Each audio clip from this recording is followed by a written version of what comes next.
I am launching up the stream right now. I'm gonna drink some milk.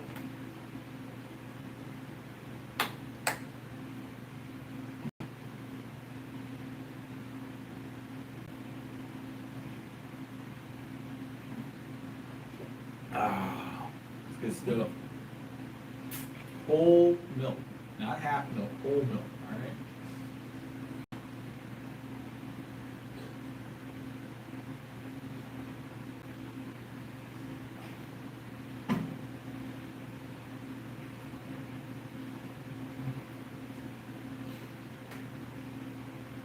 Alright, I've almost got the chat pulled up, guys. You guys know how it goes. I gotta pull things up. Alright, I lift heavy objects. I'm not good at technology, alright?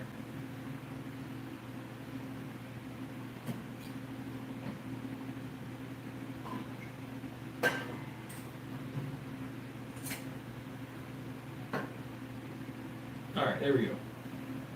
Really, I'm good with technology. Technology is not good with me. I feel like that's...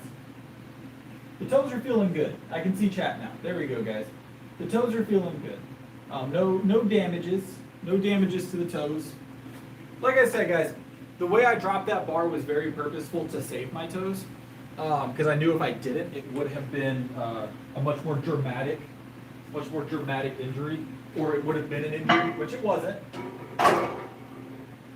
But letting go of that bar is also the reason why I fell forward, which was an unfortunate side effect of me saving my toes. So, but I decided that saving my toes, especially this close to competition, was a lot more important to me than not breaking my tripod. So, I will say though, tripods are good tripods. I bought basically an identical tripod to my last one because I liked that tripod a lot. I bought an identical tripod. These are not cheap. They're kind of pricey, guys. They're not bad. They're actually not that bad. But what I expect a tripod to cost is like 2 years ago what a tripod cost, whereas now, you know, tripods have like gone up double or triple in price. Because I bought a tripod 2 or 3 years ago for like 10, 15 bucks to get a nice tripod. Now you're talking about 30, 40, 50, and $60 for a piece of plastic and maybe some thin metal, some aluminum. It's crazy, like 60 bucks for some of these things. But it is what it is sometimes. All right, we got our bench bar set up here. Let's get started. What's up, Max? How you been doing? And how's your day going, Saray? Yep.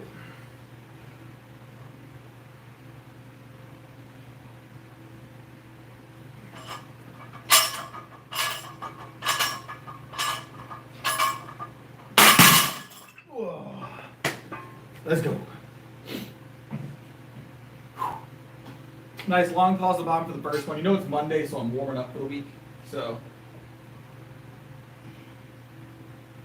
warming up for the week. Make sure I've got my chat properly set here. Looks to be. Nice. I'm glad to hear your day is going well.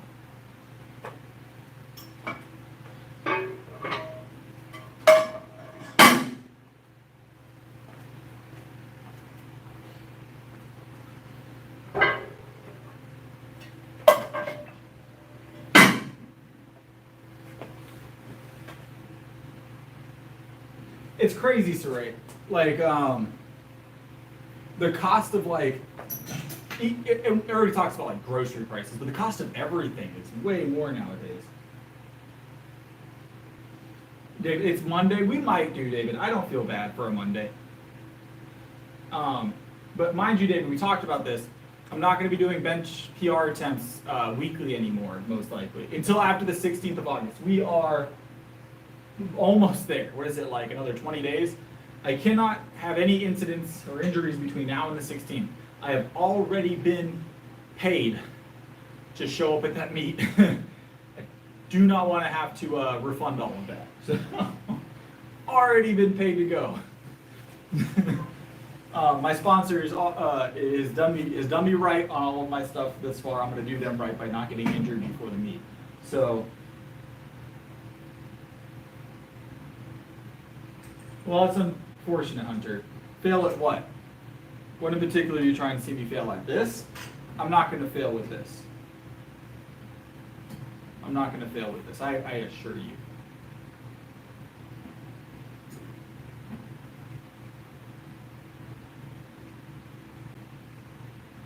I'm going to tell you the chances of me failing, we don't do 20 of anything, Hunter. It's a powerlifting stream. Most we do is 7. We're probably going to do 3 here. We're warming up right now.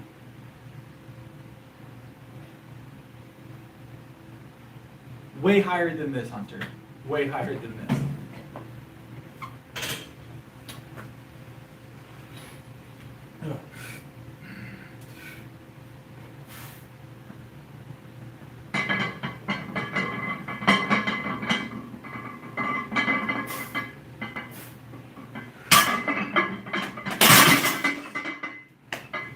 Bump the thing on the way up, it's fine.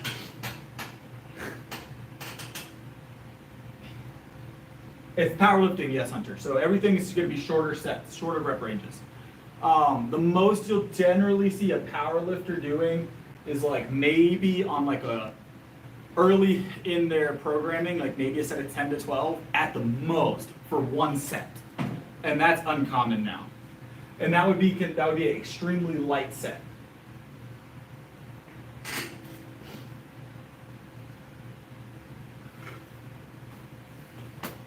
But, you know, powerlifting works.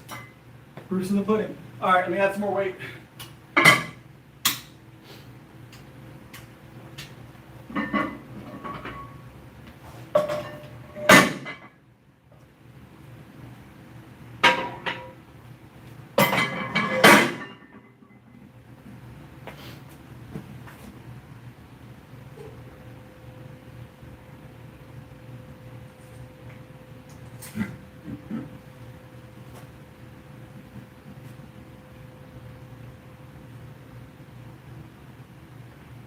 What's up, Josh? The most reps I've ever done with 225 is like, I think close to 20 or 21, I can't remember.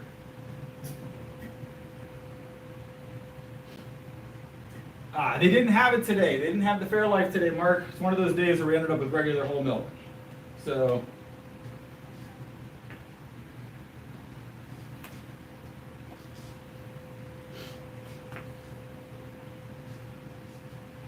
you talking about no leg drive, Hunter? Do no leg drive with 315? Feels great. Feels great to be this strong.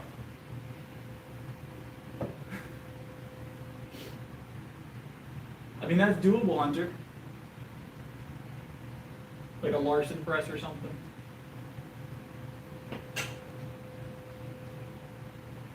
All right.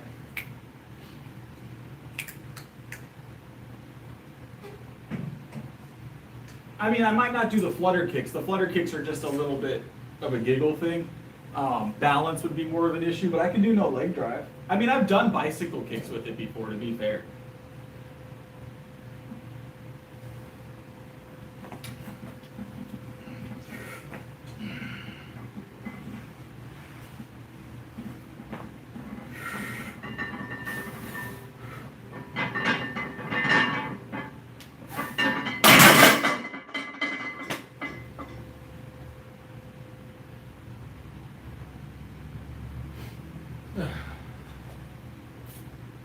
Welcome to the stream, Hunter.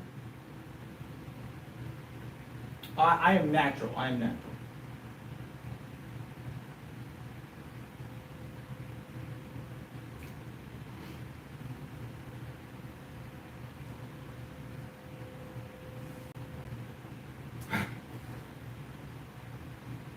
My overhead press, I'm comfortable seated. I'm comfortable into like the 230, 240 range. So just pre-workout and creatine. I'm completely natural and whole milk.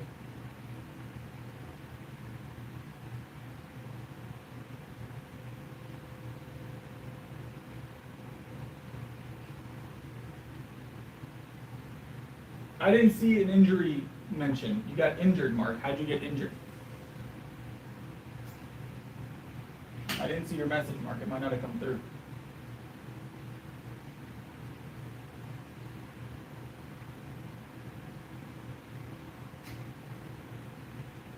Yeah, Mark, it's not even on my list here. You sure you sent it? You sure you sent it, Mark?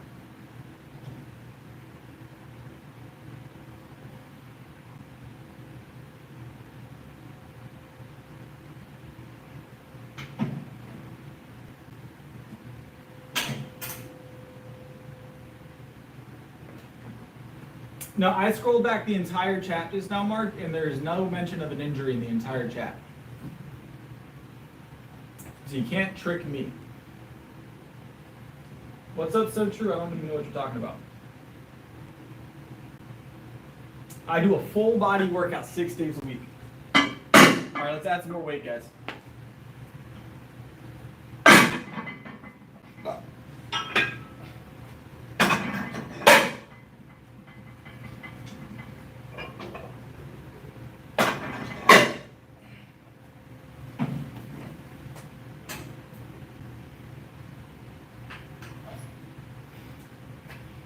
It legitimately didn't come through, Mark. I actually scrolled the entire chat. The only one I saw was the WTF is that. That was the last message. How'd you manage to do that, though?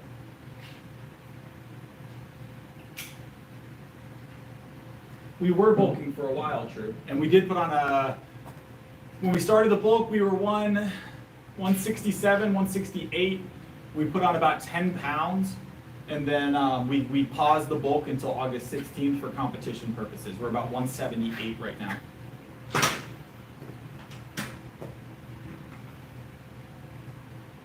Woo-wee! It's always a good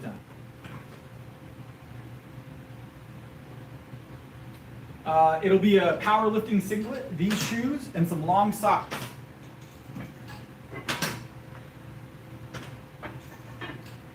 That's about it. All right, let's hit this, guys. Let's hit this real quick. I'm working on it. I've been very busy today and yesterday, Mark. I assure you I will get it done. I also had to wait for, there's no set amount of time, but there's a point where I can't download the clips from YouTube, so I actually have to download the entire raw video and then cut it. So it does take a little time to even get the chance to do it, and then I have to do the additional work to cut it. So you're giving me a little time. If it was as easy as click and cut this piece, I would do that. That's no time. But I have to actually download the video, cut it, and cut out the music so it doesn't get flagged, all that stuff. So.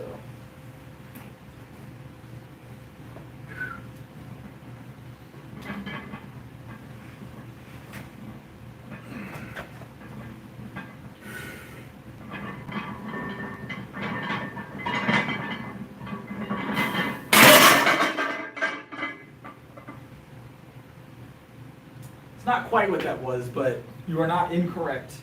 Not incorrect in your titling, but you're not correct either, Mark.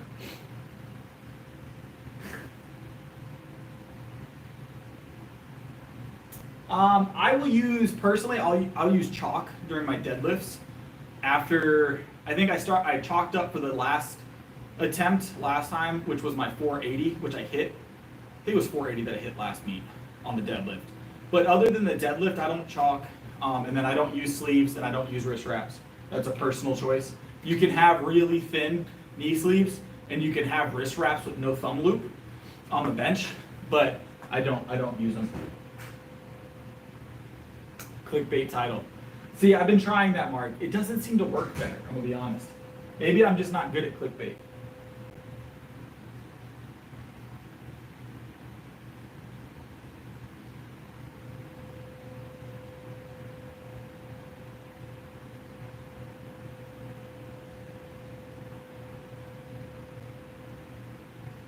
We will get to 405 and exceed 405. Clickbait, Eric. Clickbait, when you make a title interesting and you click it and it's not actually as interesting.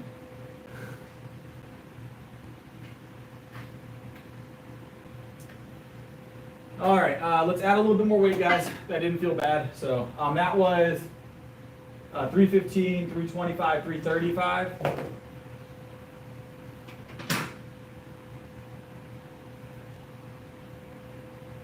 Oh, Lord. All right, yeah, there's a lot going on there in the chat.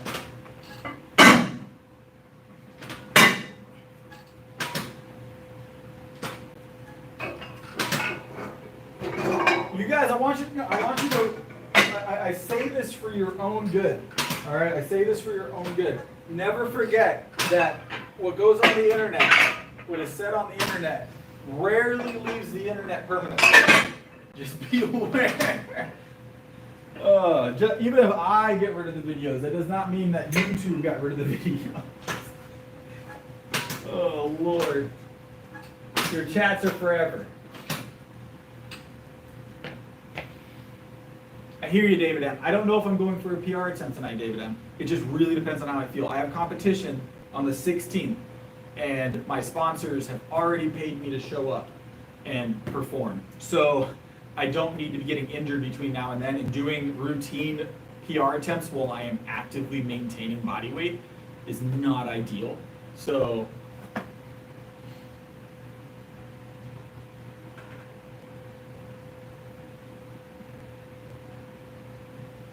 there was no like set time frame, Skylar. It's been kind of random how quickly the bench increases, right? So it's not random. There's some rules and regulations to it, right? This gym specifically is my sponsor, David.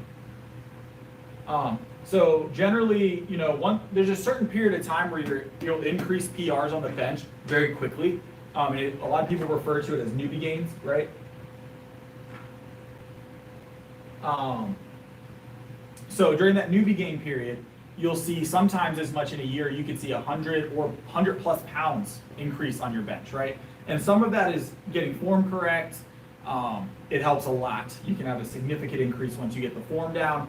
And then some of it is, you know, you already could bench heavier, you just, you know, the mental aspect wasn't there. So the mental aspect of being able to push the maximum weight you can actually push. Getting your supplement and your sleep and your hydration right, and your food right helps a lot. But once that newbie gain period kind of wanes, you go from these huge jumps, you know, 5-10 pounds a month to more of like not like a grind, but kind of a grind mindset. Like, okay, every 5 pounds counts now, you know.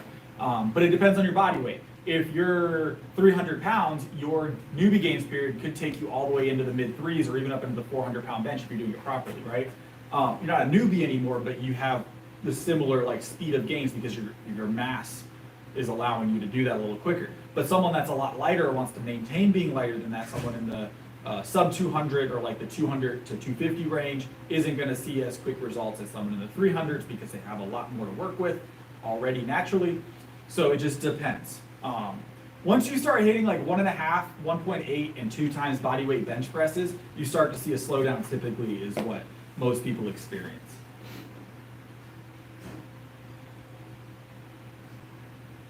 This is not the gym with the trap bar, no. It hasn't been quite 3 months, Mermaid, but we haven't been making a ton of attempts either. We're kind of taking it easy until after competition. It's getting better, but without actively being able to eat the way I'm supposed to eat until after competition, we're gonna see a slowdown.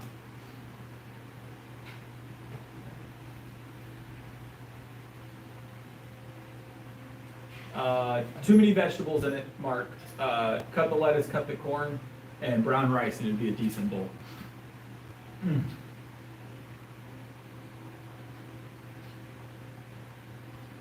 Always brown rice in the bowl. All right, let's hit this. All right, we got 335, 340, 345. Whoa. All right. 345 on the bar.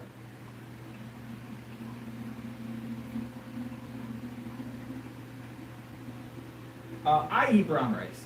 I universally I solely eat brown rice. I don't eat white rice, jasmine rice, or any other type of rice if I can avoid it. Just brown rice.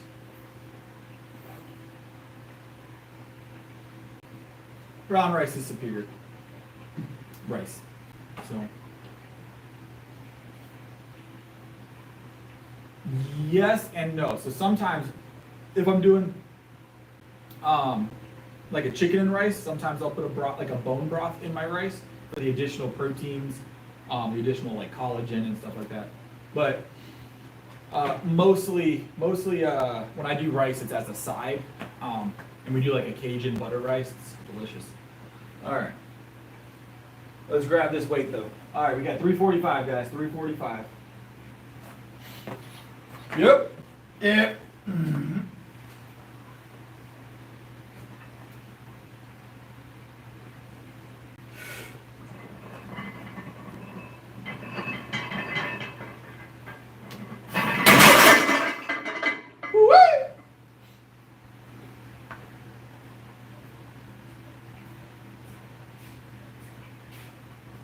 I like the taste of brown rice personally.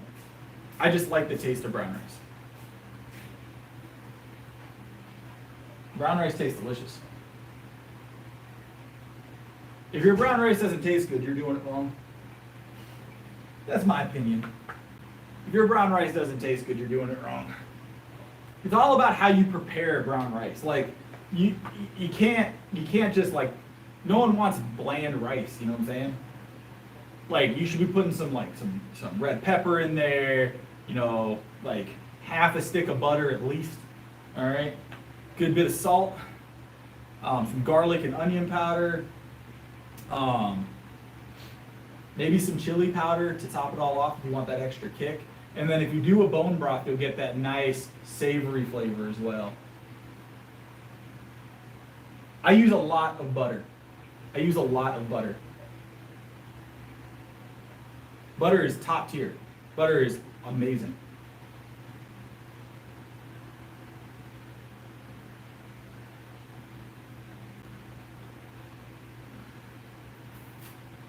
Butter is a top tier food. You walk into my kitchen, there is no other oils in my kitchen. There's no olive oil, there's no avocado oil, there's no vegetable oil, peanut oil, canola oil.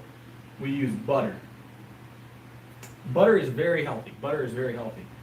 It is extremely healthy. The fats are really good for your brain, really good for your muscles, top tier.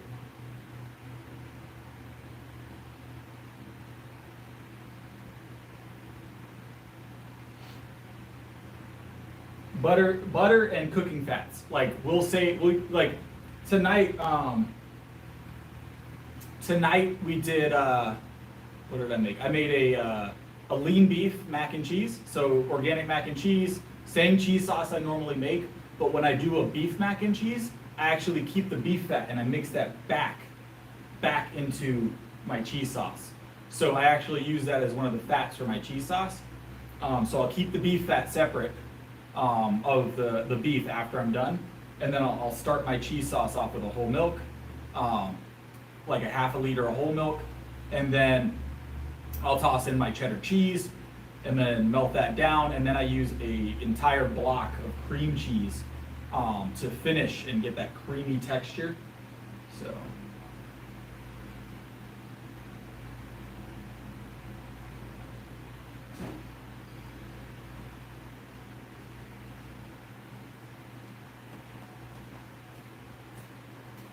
Doing too much. No, your food, I take my food very seriously. But butter is a very healthy fat. Very healthy fat. That whole thing about butter not being, you know, using vegetable oils because they're better than butter is completely bull. 100%, Eric, 100%.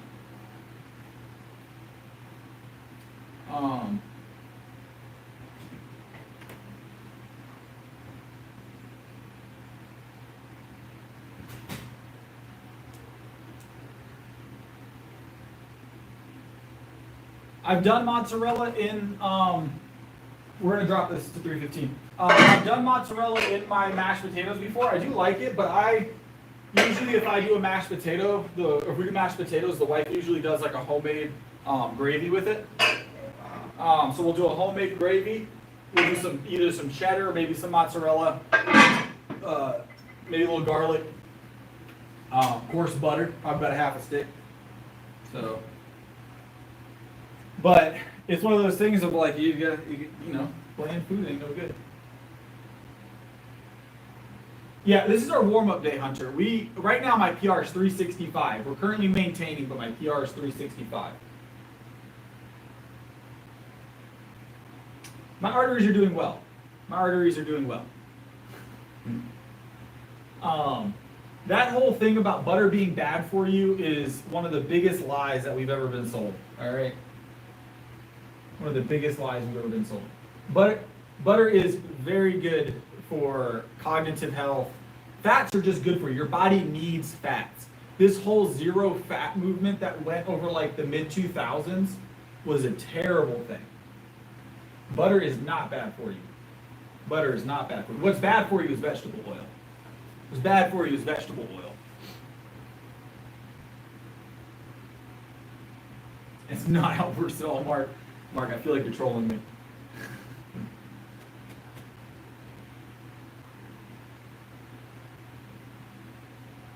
Some pre-workouts have sugar, not all. You do you, Mark. That doesn't sound, I mean, you'd gain weight. Butter's still a high calorie food, guys, but you just have to know what your calorie budget is at that point.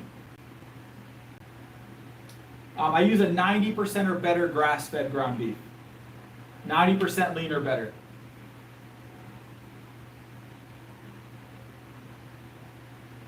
And I get like yearly checkups, guys. Remember, I don't have a thyroid, so I get yearly checkups. So they take my blood. All my markers are top tier. Nothing looks abnormal. So my arteries are fine. All right.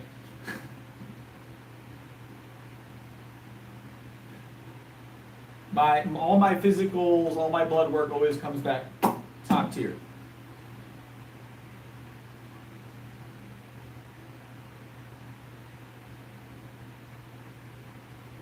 We're gonna do a full body workout tonight, Hunter. Full body workout tonight. We usually bench for about the first half hour of the stream though. This is gonna be our last few sets. We're gonna do a double and then we'll maybe do a single pause. I'm not sure yet. I didn't actually have that tested, Eric. I don't usually have that tested. I'm not taking any additional, so I didn't see a reason to do that. And I'm not worried about my test levels. The only tests I get done are the ones that are necessary to get my blood work test. The only ones I get done are the ones that are necessary for my thyroid checkups.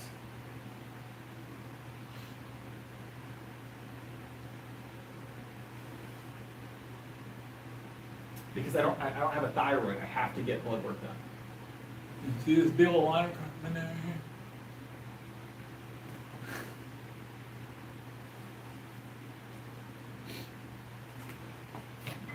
All right.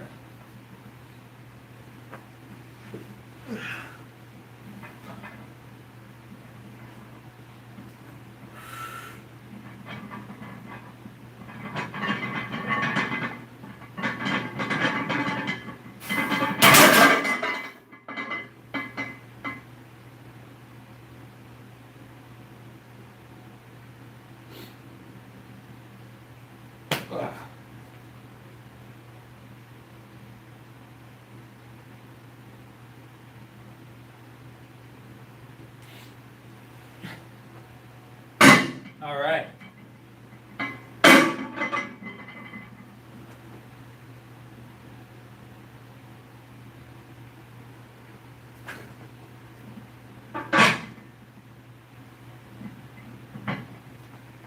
All right. We're going to do 315 pause on the next one, then we'll get to curling, guys.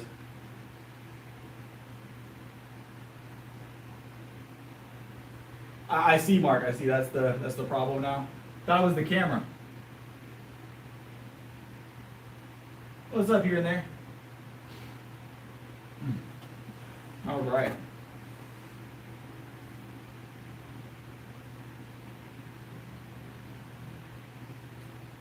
Probably not, Eric. Probably not. I have to work during the day, guys. I have to work during the day most days.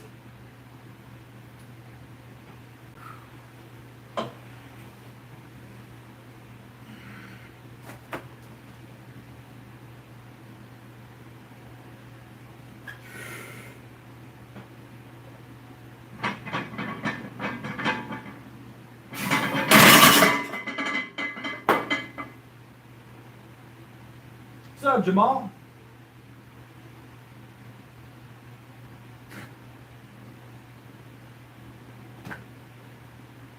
All right, that is bench for the night, guys.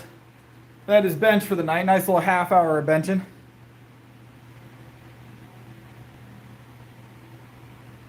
Boom. All right. We've got arms. We're going to do some cables today with arms. So they didn't do much cables last week. So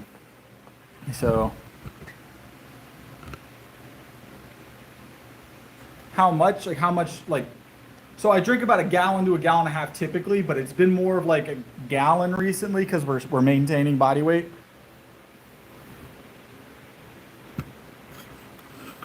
I would say most people, Tyler, are not hitting 315 within their first 5 years.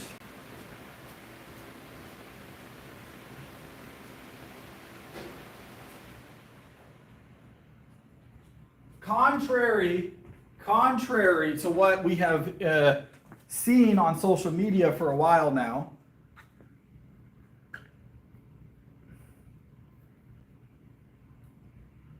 we went to 345. This is our warm-up for the week, Jamal. Dude, I think you were here, we talked about it. I do a 6-day-a-week full body. Mondays are like a warm-up day. We go a little bit lighter on our top end. And then Tuesdays, Wednesdays are usually our heaviest days. And then Thursday, Friday, Saturday are lighter. So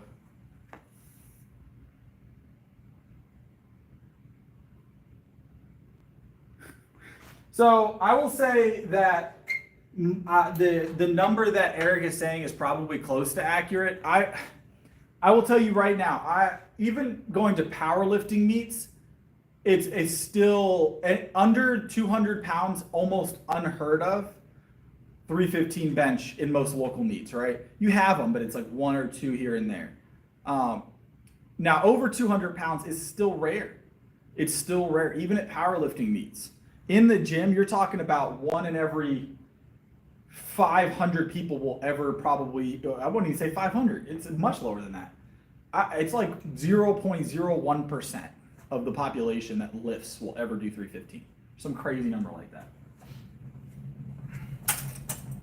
It's crazy low. It's crazy low.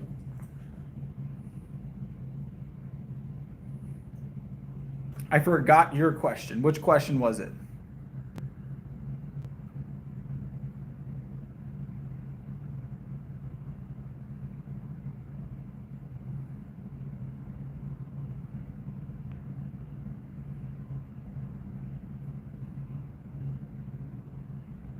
Yeah, no, I saw that question actually. I saw that question. Unfortunately YouTube deleted it. It's nothing I can do about it, you know.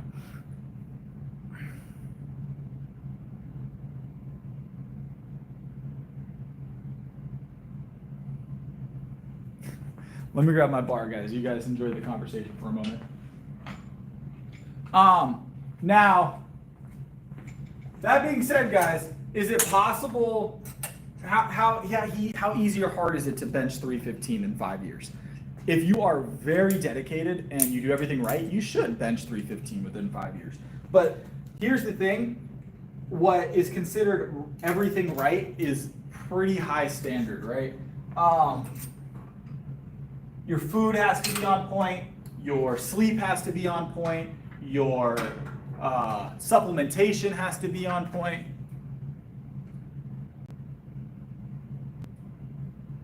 Like everything has to be perfect for those 5 years for most people to even consider a 315 bench in 5 years. If they haven't been working out prior to those 5 years at all. If they're freshly starting in 5 years, they're benching 315, they've made exceptional progress in most cases. In most cases. Mind you, most people going to the gym, because we're talking about general gym population here, right? Most people going to the gym are not powerlifting. They're not bodybuilding. They're just there to try and get stronger. Even those that decide they want to focus on that aren't as focused as you would imagine. Yeah, we do. Well, I mean, 315 for pause reps, you know, you got to be able to bench a little heavier than 315 in the gym to be able to pause it. 2 different types of work. But yeah, me personally, yeah, I do 315 pauses usually on my drop sets.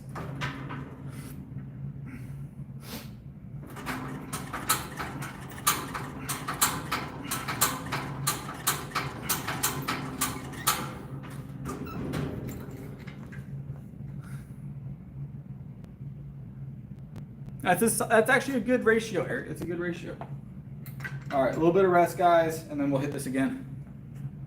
And then we'll hit this again.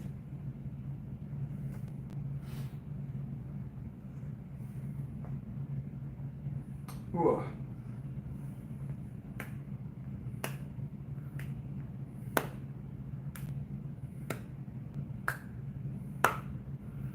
Hammer curls are a good alternative.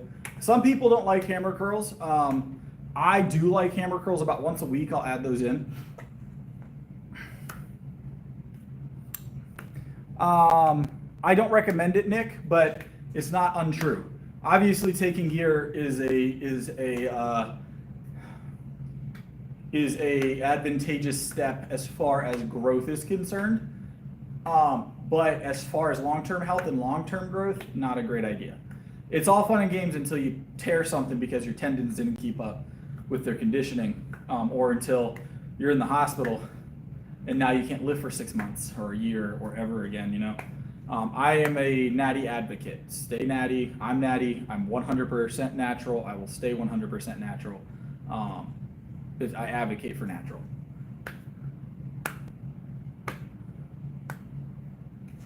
Yeah, trend is just like the trending gear, right? I would say that most people that are actually taking that stuff, I don't hear them talk about it as much. I know a lot of people that are on gear. But I'll tell you right now, they tend to get injured a lot. All right, let's go. Yep.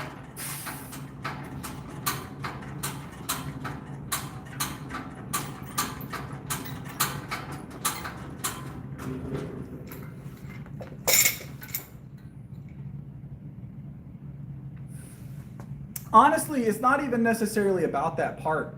It's more about the long-term benefit versus negative, right? So let's say you decide to go on gear. You decide not to take Coach Chris's advice, right? And you decide to go on gear and to stop the natty train, right? You will see probably results a little bit quicker. You might get slightly bigger than you would have. You might get slightly stronger than you would have. You might get significantly bigger or significantly stronger than you would have. The chances are that's the case, right? But when you stop, because you will have to stop at some point, right? When you stop, or when you become stopped by some other force of nature with your health, right? You're gonna lose the majority of it, and you're gonna feel like crap. And that, I mean, let me explain it the best way I can. These people that are bodybuilding, powerlifting professionally, getting paid by sponsors and advertisers, getting paid a lot of money to bodybuild and show up on big stages, right? Sports players that play professional sports that are on these things, they all have access to the best of the best when it comes to doctors, the best of the best when it comes to advice, best of the best when it comes to their choice of supplements, right? Air quotes, supplements, their gear, right? They have top tier everything. And those guys still get sick, still get hurt, and still have complications due to it. Almost always some kind of complications, right? Minor or extreme. If they can't get it 100% safe and they have access to all of the best stuff, what chance does anybody that's taking it recreationally without the backing of these massive supporters and these top tier world-class doctors have at getting it right all the time? You see what I'm saying? If someone has access to that type of resource for that stuff, right? And they still have bad effects from it. People going into the gym that just want to get big, that aren't making money from it, don't have access to those doctors, don't have access to all that information or the best of the best stuff. They're gonna have a way worse time. And their after effects are gonna be way worse.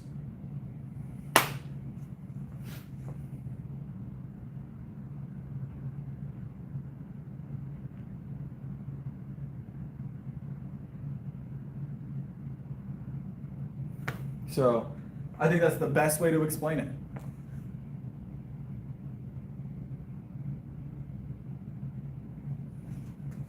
Yep. If you, the people doing this stuff recreationally, you don't have access to the best doctors. You don't have access to the latest information, the latest like what you should take, how much you should take. Your chance of not having complications is way lower than like any of these sport athletes and stars' chances, and they still get hurt, almost all of them. They still get hurt, they still get sick, almost all of them. If they can't get it right with all that stuff, chances are you're not going to either. Dr. Google is not going to carry you that far.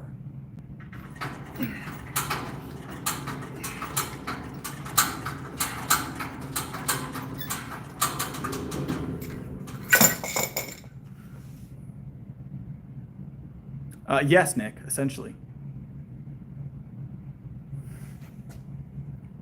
Yeah, and it's addicting. It's addicting for a lot of people. What's up, Guillermo? It's addicting for a lot of people. So those people that are taking gear and aren't natural get addicted to their physique. They get addicted to their strength, right?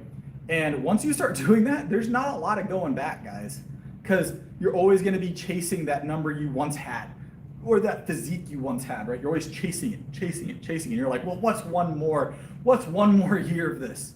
What's one more week? What's one more go? You know, it's one of those things of like, it's like gambling, but with your health. You know, you're chasing that moment, that win, and you're like, man, it's just so hard to get it. And the longer you chase it well on, the harder it's going to be to do it well off. It makes it that much more difficult because you've already sacrificed your natural health, right? So.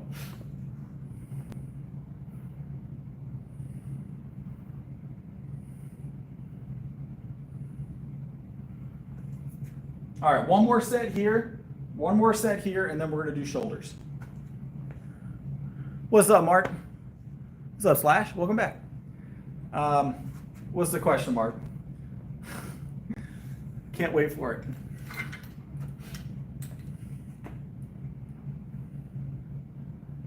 I appreciate it, Eric. Appreciate it. Mark, so if it was me, obviously I'm not a doctor. I have to specify that. I'm not a doctor, so with your pulled back, okay, I cannot help you directly. But me personally, I would probably try some dead hangs and probably heat. Dead hangs and heat to try and help relieve that inflammation if it's an inflammation issue. That's me personally. Usually if I have inflamed muscles, I do like long stretches on them, like a dead hang will help with stretching your back. I'll do a heat pad or a heating blanket in the affected area, and I make sure I keep it moving. I don't want my muscle to get really tense and tight. I don't want to let it rest too long. Small movements will help keep blood flowing to that area and keep it healing. And then if it's really bad, I'll take 1 or 2 ibuprofen, but I try not to. Try not to use medication. How's it going, Cal? Depends on the injury. I can't tell you exactly because I don't know the exact location of the injury and the type of injury.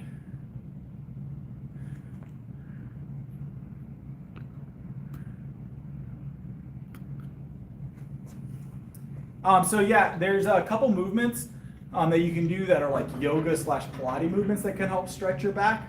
I am not a yoga Pilates instructor, but I have done, there's something called the cat-cow pose that helps stretch your back. But it could possibly make it worse. Like, just be careful.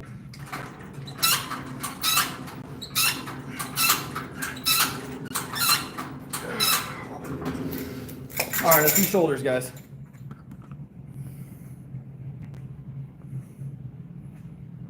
Hypertension? Yeah, that's a blood pressure. That's a blood pressure thing.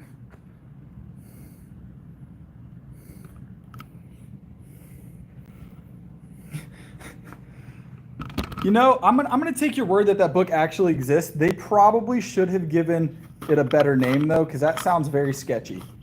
That sounds very sketchy. I'm gonna be honest.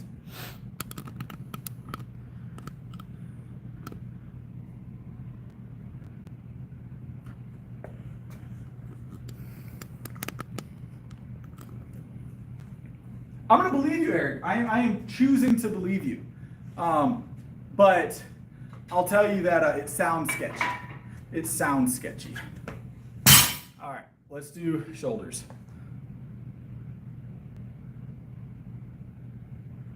There'll be no cardio here.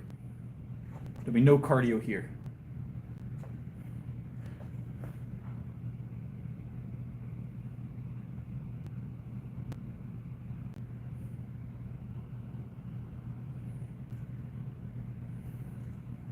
All right. Let's get set up for shoulders. We're going to start at 135, guys.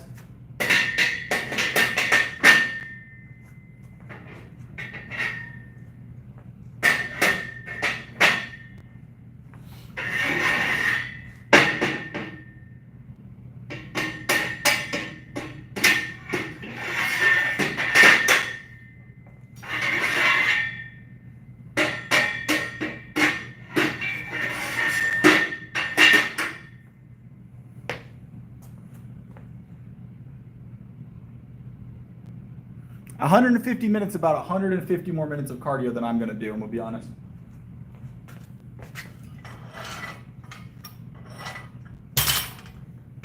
I don't do cardio. I don't do cardio, in public at least.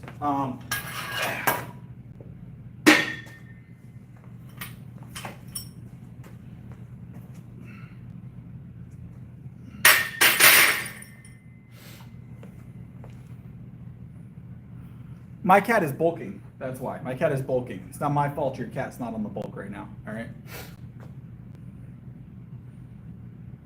We're doing seated shoulders tonight, Jamal. Seated shoulders tonight.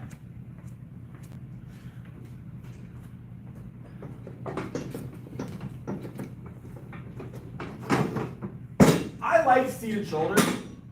I'll do standing shoulders once or twice a week and seated once or twice a week. So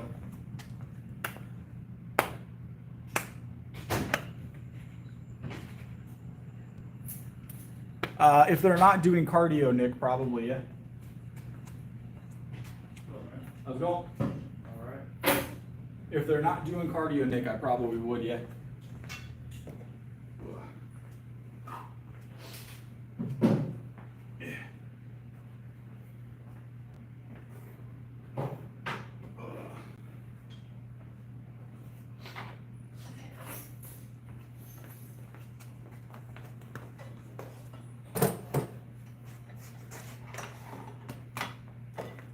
Right back, guys.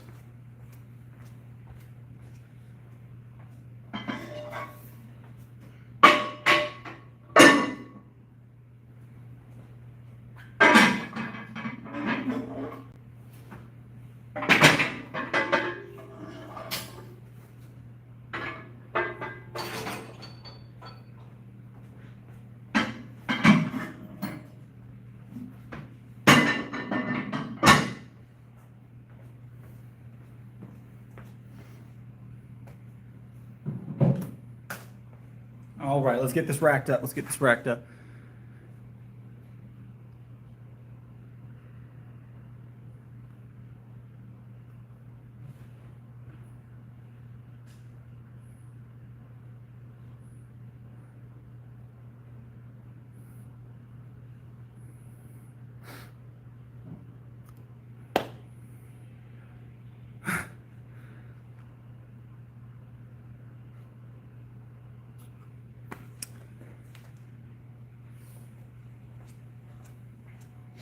All right, 135 is up next, guys. 135. 135.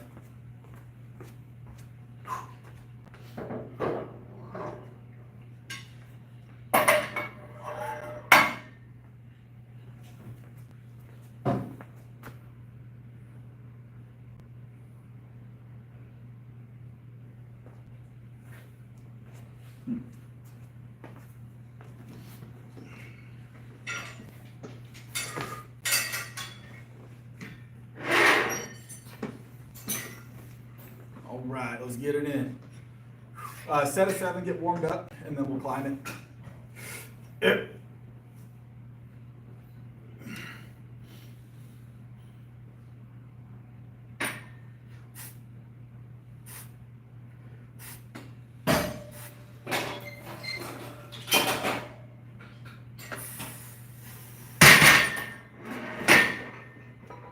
Get the shoulders pumping.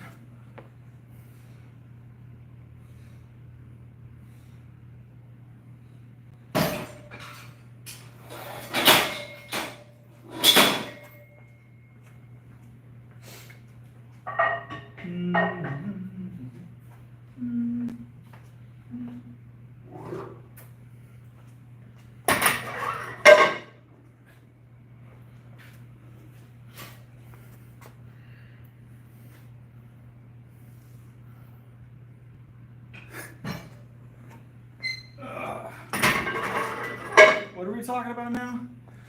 Growing calves. Calves are cool, I guess. Not as cool as shoulders, but they're cool. They're pretty cool. Shoulders are top tier. Actually, they did a survey, guys. If you're looking for the most attractive muscle group, they did a survey, asked a bunch of women what the most attractive muscle group was on a male, and I'm willing to bet most of you won't think this one. Actually, the back is the go-to.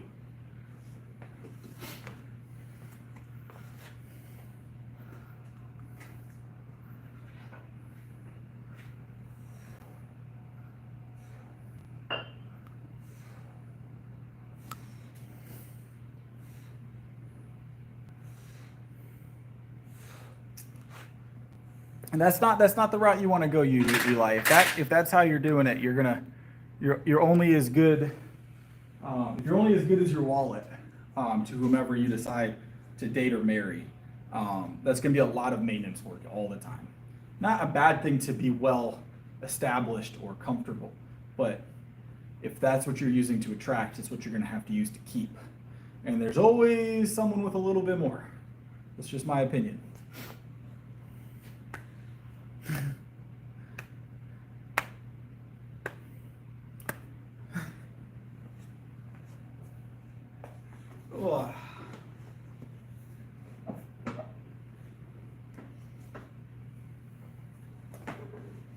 It really depends on who you guys are associating yourselves with. I'm gonna be honest. It really does.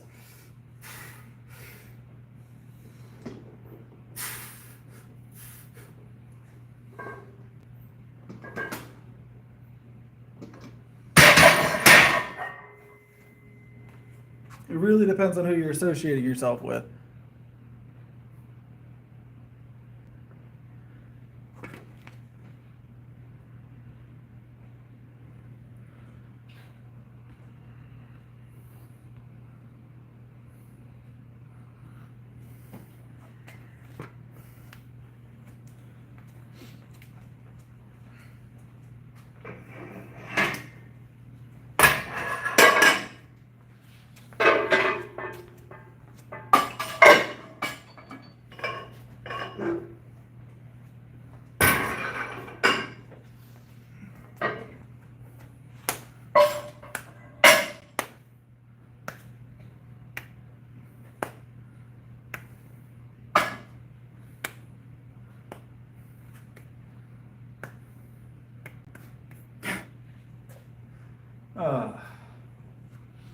I don't know, guys. I guess it just depends on you, you know. I feel like you're not kidding, Mark. I feel like you're not actually joking. I feel like you hit JK really quick just to like establish the joke, but I feel, I feel like there's truth in what you said. If everybody, all the people in the chat currently can screenshot that and post it on like Twitter, no, don't do that.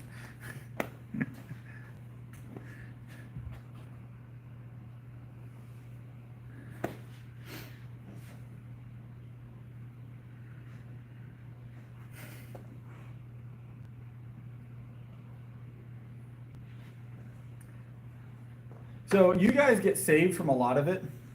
I get some really you know what? I'm going to show this one, guys. I'm going to show this one, and I'll let the rest get blocked. This is the types of messages, all right? These are the types of messages. If you guys look at the message right before Mark from Steven there, those are the types of messages that moderation usually stops, okay? This is the stuff I see, and you always wonder why, you know, how many messages you get. I get like, you know, every few minutes I get like 2 or 3 of those, something like that. So you're lucky you, Eric.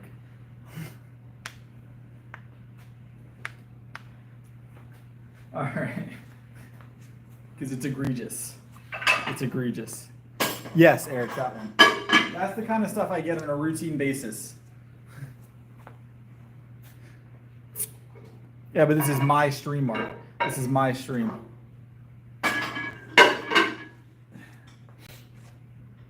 I have absolute power over chat. YouTube actually auto moderates for me, believe it or not. And then if I see something I don't like, I can moderate it out. I tend to be more open with the chat than a lot of people. But there is some stuff I do moderate out. There is a few things that get moderated out. Not much, but there is a few things, for sure. There's some egregious things that get said that you guys never see.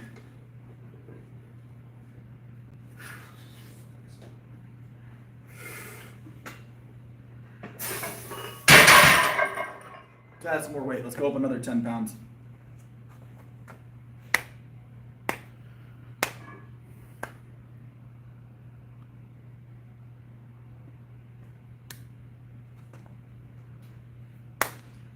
Mark, believe it or not, you get moderated out a lot. I okay most of your stuff though, like when I see it, but you get moderated out a lot by YouTube, not me.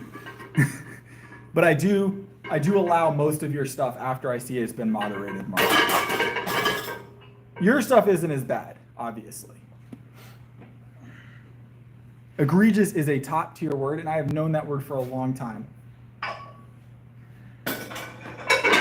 So. But I do go back and I have to hit show on a lot of your comments, Mark. YouTube doesn't like your comments. Once or twice, Eric. Yeah, I think everybody's been auto-modded at least once because it's not an amazing system. So no thanks, Thunderbolt. I'll pass on that.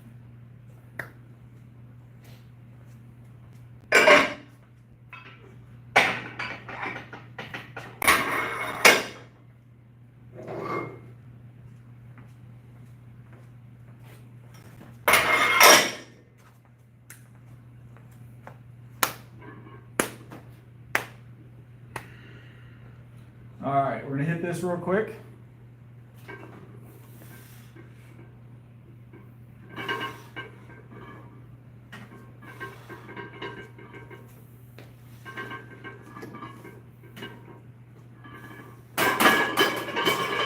A little 225, nothing too heavy. We're gonna hit this overhead for one. Lightweight work.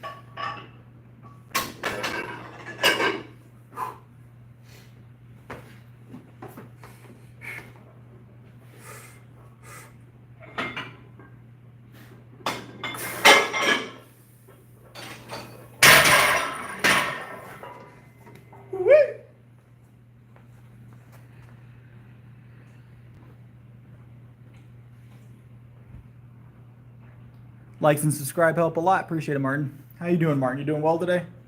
You doing well today, Martin?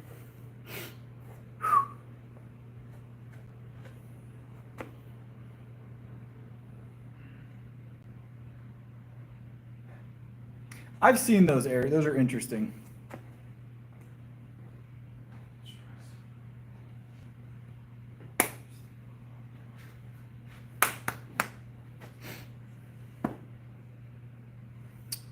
Lightweight is anything that moves up and down.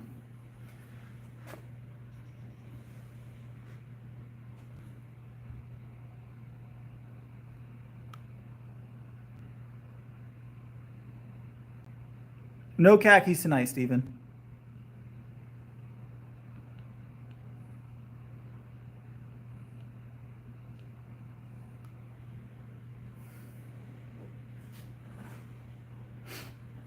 Piano looks like it'd be something fun to learn, guys. It does. All right, we're gonna drop back down. We'll do 155 for a drop set of 7.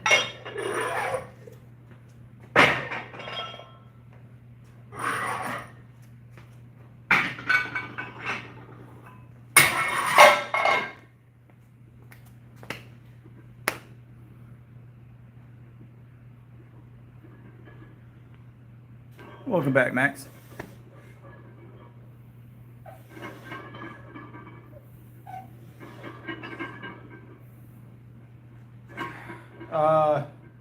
So it's mostly because I'm indoors and the AC's on. But it was like 100 degrees here today almost. I mean, it's that time of year in South Carolina, you know.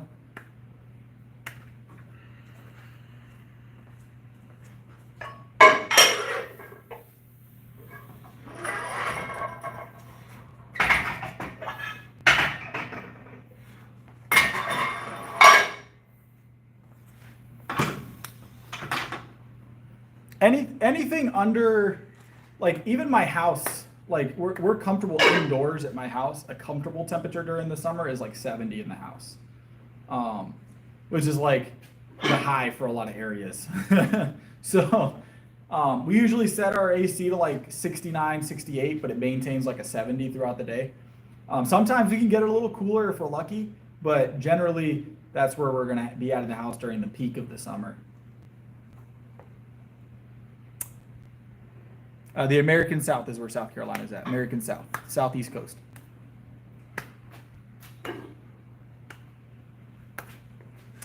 Nah, I mean, in here it's like 72. That's about 74. It's like 74 in this building right now.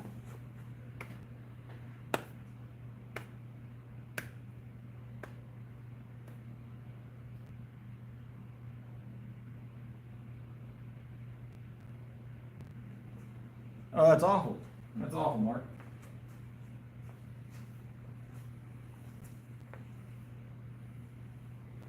Sorry to hear that. But yeah, I'll tell you, I'm until it hits like the mid 70s, you know, I don't even really turn my AC on until it hits like 77, 78 degrees, 80 degrees outside. There's not even a reason to really cut the AC on because the house is still at like low 70s with just some fans running. So I guess it depends on how well insulated from the outdoor temperatures your home is too. But pollen season is just, it's awful here every year. South Carolina has one of the worst pollen explosions every year. Everything is pollen colored for like 2 months. Like legitimately, like you'll have inch thick pollen layers on your car in the morning when you wake up. You'll wash the car, by the time you get home, you've got another layer of pollen on your car. It's a lot. It's a lot. But we also have really good, really nice forests, really nice plant life here. The swamps are great. We have a very nice natural environments here. So, it's give and take. I live in the South for a reason. I like the environment. I like the aesthetic of it. And pollen is part of that process. So I don't care if my car's green for a couple days or for a month.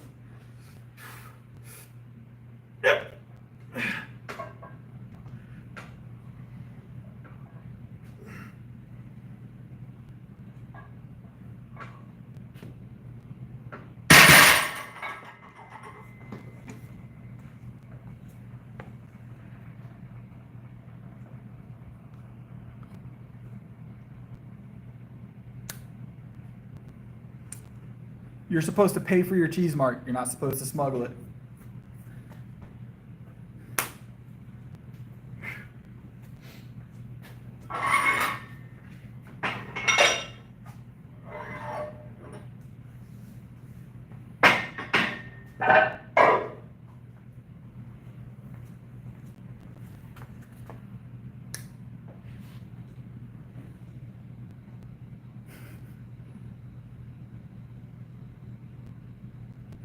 Oh, look. So people underestimate how big them palmetto bugs get. I'm talking about, we get suckers outside like that. I'm talking about big old palmetto bugs. Giant. Good thing is they're an outdoor bug. Once in a while they'll sneak in though. Once in a while they'll sneak in.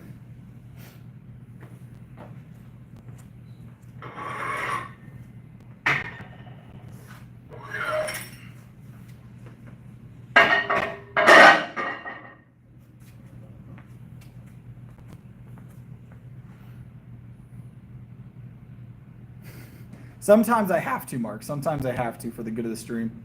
Palmetto bugs are not good proteins. I can guarantee you they're not good protein.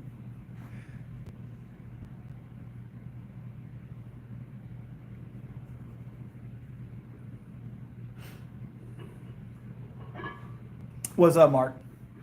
If we're talking about the same message that I think we're talking about, it was ignored by purpose, for a purpose.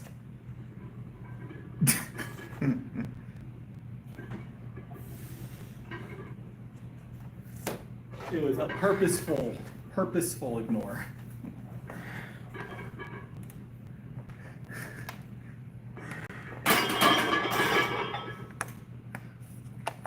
So luckily, your cats like to hunt palmetto bugs, and I have a bunch of cats, so we never see them in the house.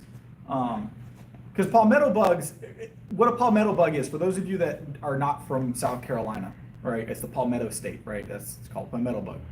They look like giant roaches. They're like this big, and they come out during the summer months, sometimes during the spring, but mostly during the summer months. They're giant like roach things. And you find them in like really wet areas outside. They're outdoor bugs. They almost never come indoors. Once in a blue moon, you open your front door and one will sneak its way in, and it's on site until the thing's gone, right? So, but cats like to hunt them. So the 1 or 2 times one has managed to sneak in, our cats go into like red alert and they start chasing it down. Because they're almost as big as the cats. Palmetto. Look up the palmetto tree. That's what it's referencing.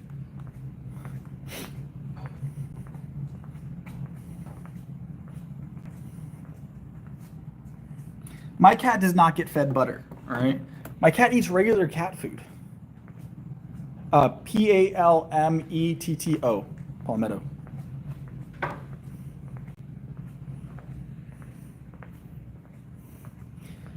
So okay, you guys have to have some context for that cat, right? So that cat's name is Yen. It was an outdoor cat. She was a little older than a kitten when she started coming into our yard. And she already was a little rotund, right? She was already a little large. But that's because she was sleeping with our chickens and eating the chicken feed. We haven't done a 370 PR attempt this week, Tom, no. We're like, I think we talked about this. August 16th, we'll start doing PR attempts again on a routine basis. But not until after we finish comp and start bulking again.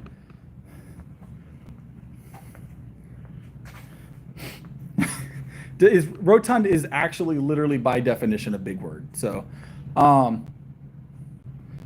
but we'll do some dumbbell rows, guys. But so anything the chickens ate, anything the chickens ate, it looks like one, doesn't it, JL? It does. It's an outdoor version, but it is one. Yes, they are massive. They get so large. But it's basically an outdoor roach, the palmetto bugs.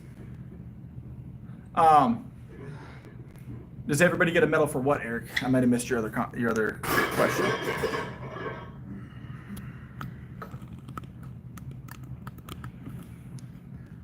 You do have to win your weight class at a minimum. At a minimum.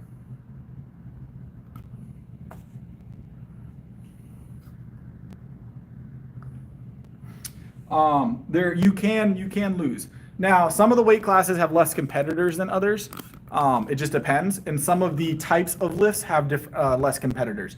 So if you're competing equipped in it's rare. It's not. Actually, you know what, Eric? The last 2 or 3 competitions I did in that weight class, I had 3 or 4 people in my weight class. It felt pretty good finally having enough people to consider it competitive, because usually it's 1 or 2 at the most, and I had 4 or 5 in one of them in my weight class, and they were lifting pretty heavy. I was very excited when I saw the roster, and they're like, yeah, you've got a bunch of people in your weight class.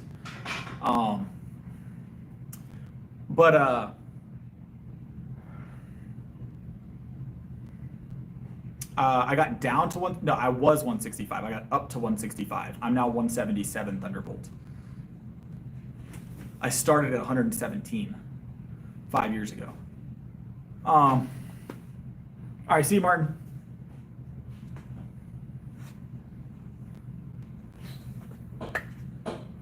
We're gonna start with 90, 95, and then 100. So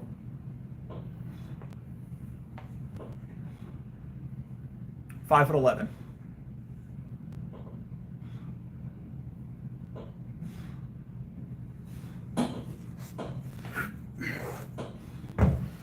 Yep.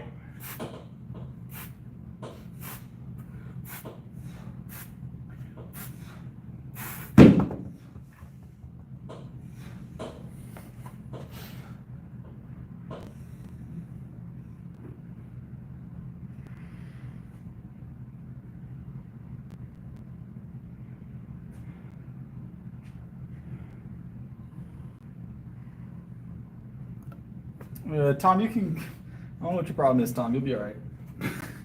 I'll do what I want. Congrats. I didn't even say anything to you, I don't think, but whatever's clever, Tom. Feel free to get in your feelings. Don't bother me none.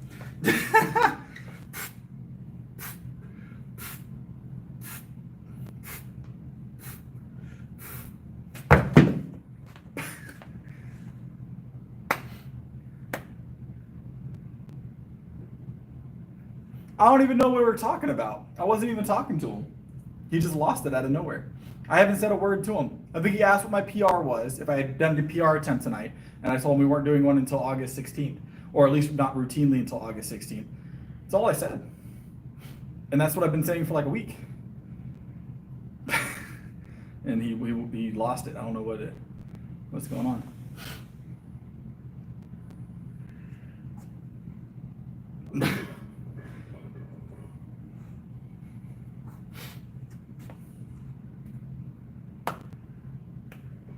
Yeah, I'm gonna keep living my life. I'm doing okay. My day-to-day isn't gonna change, I'll tell you that much. What is up with that? Why is that even in the news? Why is that even in the news? Who are either of these people? I saw that like a couple days ago, and I was trying to figure out who these people were, because I just saw the picture in the news article and it wasn't explaining. And it was like, he's a CEO of what? Like, I did eventually look, because it's like, you know, what is this all about? And I was like, why is this important?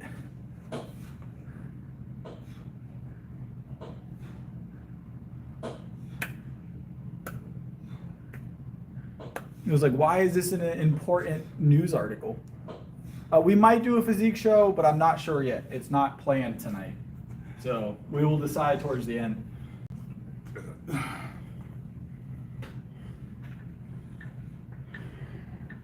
I don't do one every night though. I don't do it every night.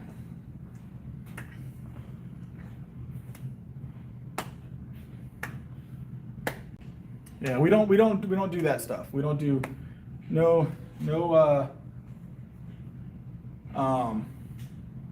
after dark streams here.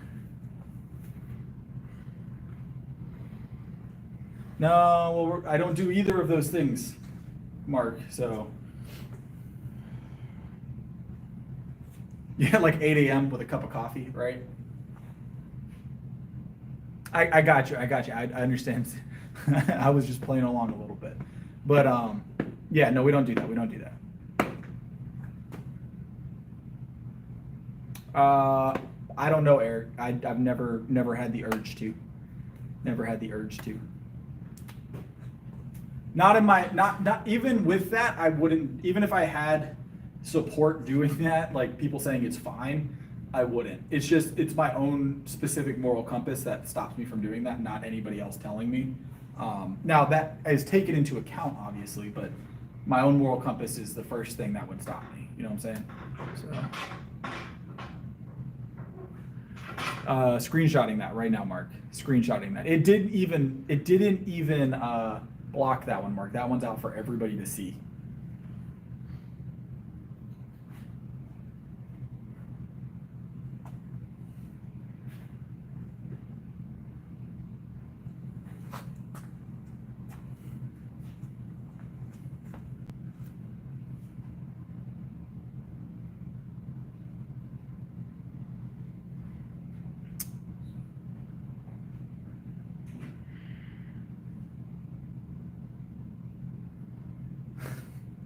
Mark is full of wild comments, wild comments.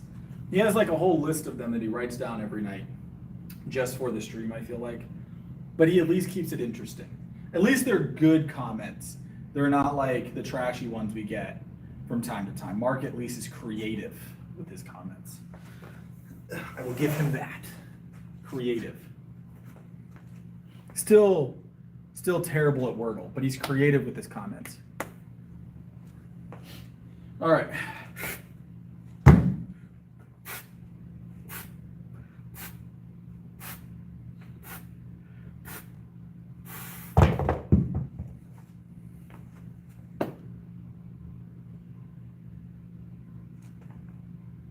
I'm still waiting on the 405 bench, all right? And my back is still intact as well. It's weird. It's weird. I wouldn't have got hurt with 500 kilos, all I'm saying.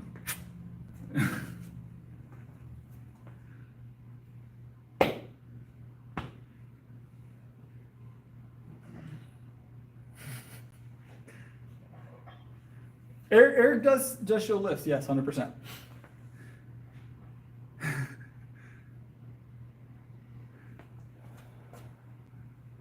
People, we're gonna have to start sending Mark posture checks during the day in the Discord. So if once every like 5 to 7 minutes, if we can tag Mark in the Discord with a posture check to help him with his back problems.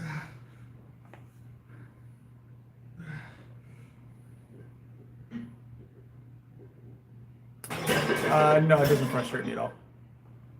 Yes, I have a Discord. The link's in my my channel posts. Yeah, actually, I do think Mark has shown a lift. Yes. Yeah.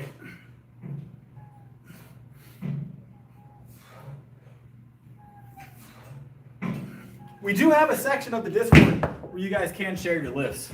I do watch the videos.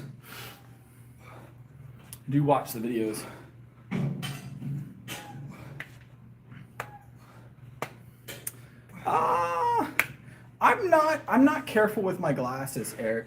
Like, there's a reason why by this time next year, I'll have gone through 2 more pairs. I break a pair of glasses like every 6 months. So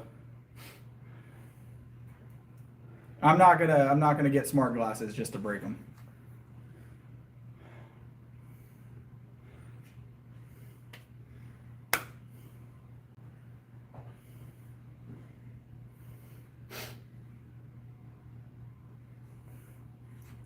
Yeah, I've got like a small tripod if that's all that, like I got a little mini one that you can borrow, Mark. Or you could just drive out here. We could record it right here live. We do it live. I'll even pay for your day pass at the gym.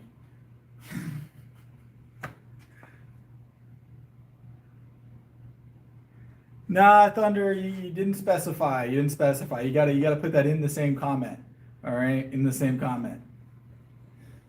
There's too much degrees of separation there now.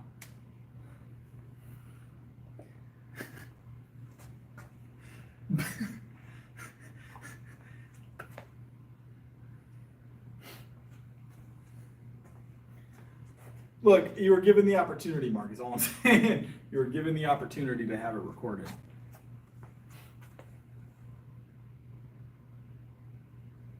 Scooby-Doo is constantly playing in my household. My kids watch Scooby-Doo. So, top tier. Old school Scooby-Doo. We'll go all the way up to what's new Scooby-Doo, which is like the mid-2000s. But after that, no more. The new art style is weird. I don't like it.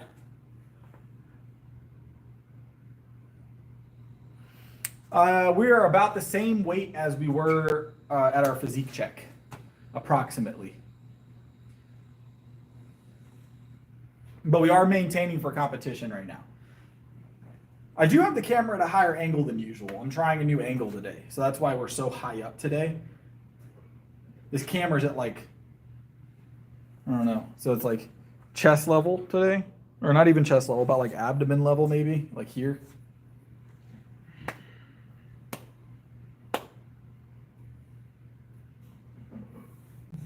I don't mind them using tech and phones, but it seems like it's gotten a little bit less about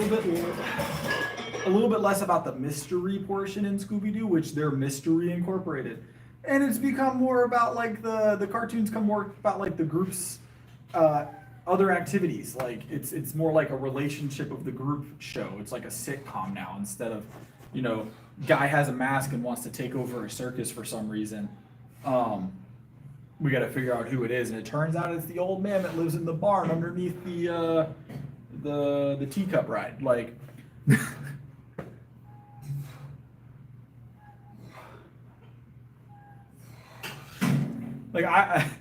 there's the, and then what? I mean, they had the recipe, mystery show, and then once in a while throw Batman in for an episode, right?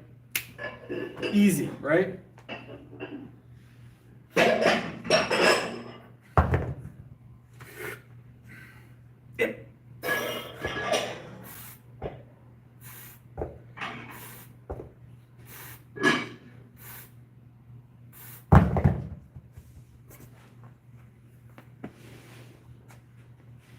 I am 5'11", Cage. 5'11".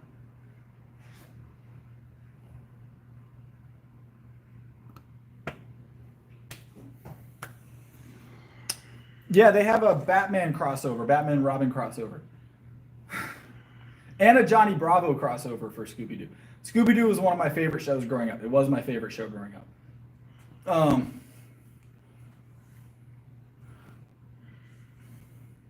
Some of the best episodes, actually. They had a Batman and Robin, and they had a Johnny Bravo crossover. And I think they also had, they have a movie with the Boo Brothers as well. Those were pretty good.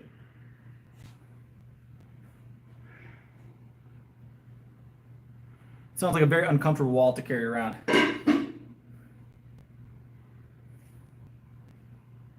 Nothing. I don't know who that is.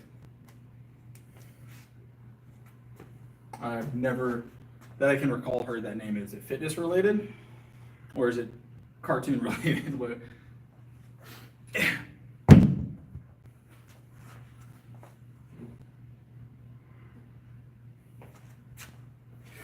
I don't watch much stuff, so it's like an actor or actress. I don't know them usually.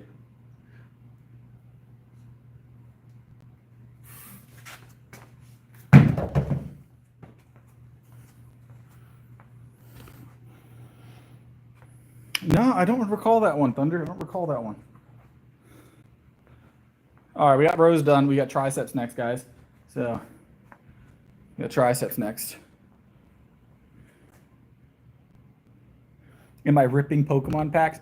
No, I do have Pokemon cards, but there's enough channels opening Pokemon cards. I'm good. Ugh. Just 10 pull-ups, that's all? It's a really low bar you're setting.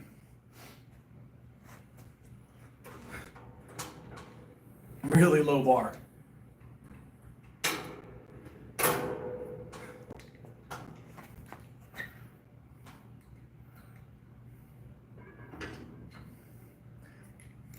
I liked the Scrappy-Doo episodes personally. I think Scrappy-Doo was a top tier addition, but you do know that they, so the Scooby-Doo movie, the Monster Island or whatever, where the first live action one, that was actually designed to help get rid of Scrappy-Doo. Like, a lot of people hated Scrappy-Doo episodes. It was one of the worst rated versions of Scooby-Doo. So they did that in order to basically kill off the character.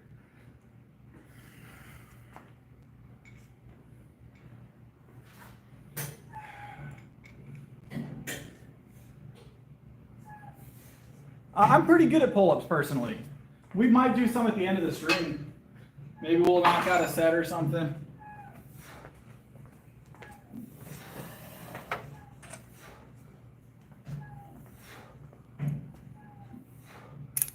Scrappy was Scooby's nephew, I think. Was Scooby's nephew. Scrappy was Scooby's nephew.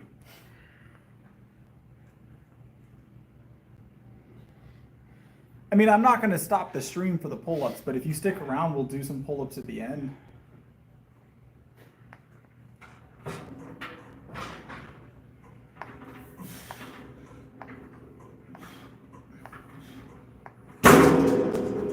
I'm not really one of those people that's just going to like take a demand, you know.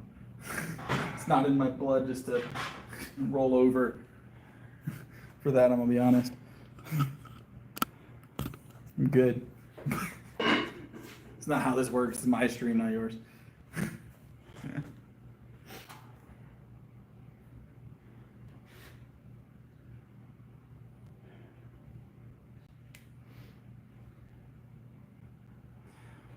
I liked Scrappy as a character. I think Scrappy was a good addition personally. I think he added something to the show. I don't think he needed to be in every episode, but he added something to the show for sure. A little bit, yes. I am still getting stronger exclusive as I maintain. It's not as fast, obviously. You seem to care a lot.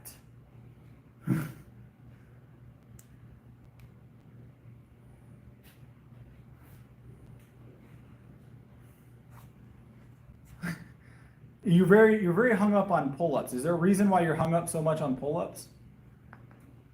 I more than once proved my ability to do pull-ups on stream, live, in shorts, in long form, archer pull-ups, clap pull-ups, weighted pull-ups. You seem really stuck on pull-ups though. Is this something you're struggling with? You need advice? Because if you want advice, I can point you in the right direction.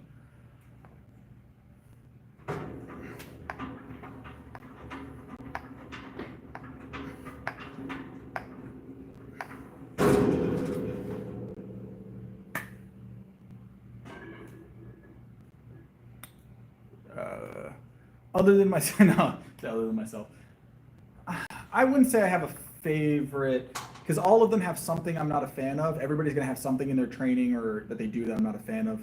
No one's gonna be 100% like anybody else's programming. I mean, you have your greats. Everybody likes the greats, but I honestly want to say that right now the person I look forward to seeing powerlift the most is Thor, and that's because he does it because he really likes the sport. And he doesn't do it for any other reason. He's already famous. He's already got money. He's already sponsored. He powerlifts for the giggles. And I think it's great because he's doing it for the love of lifting weight. He doesn't have to do anything ever again. And he does it for the love of lifting weight. So that's why I like watching him. I like watching people that are already established and don't have to do it, that do it for the love of it and not for the clout, you know? Because those are the people you know really care about the sport. So...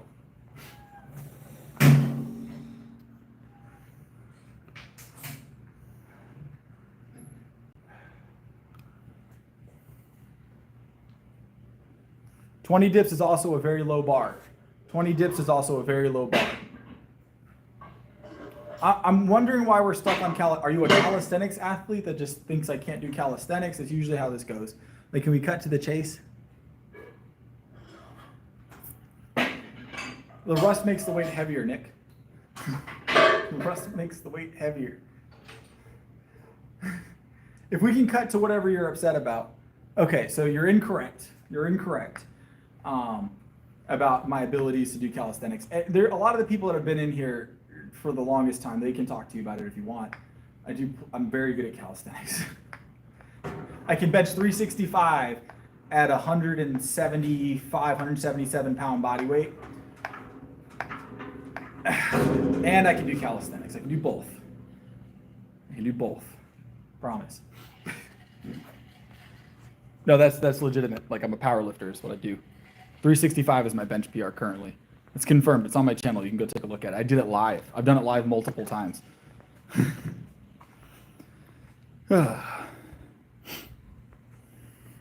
Can I do burpees? Yes, I can. I don't care about your sub. You came to the wrong stream if you thought that was something I cared about. All right.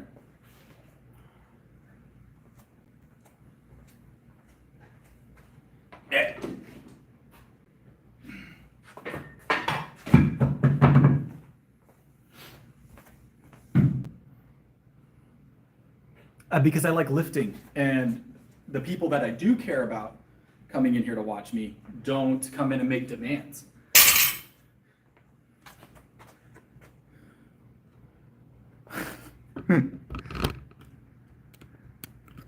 I have a good community of people that like to see me lift heavy objects.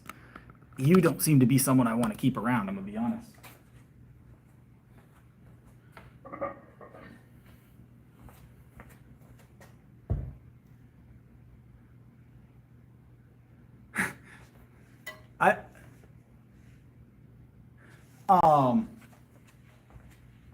Eric, I want to say that I am not the cause of that. It may correlate with me, but I am not the direct causation of that.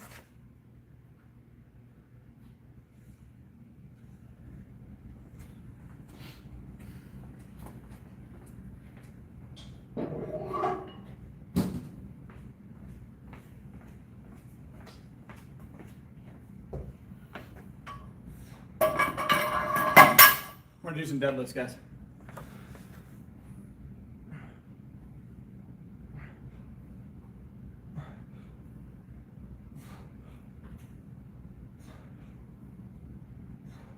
Sleep is optional sometimes, you know, Eric? Sleep is optional. All right, let's grab some deadlifts.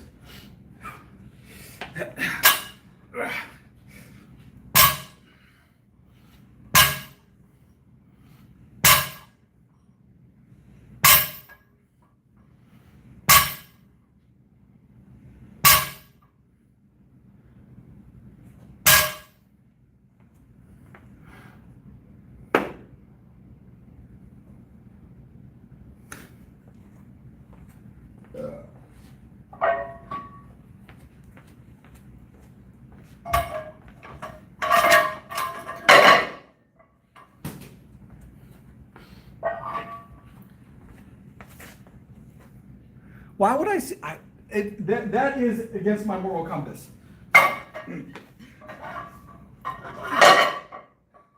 I am capable of sumo deadlifting, yes. I choose not to sumo deadlift. I used to sumo deadlift a little bit, but it's not, I feel like I'm stronger in conventional anyways. So.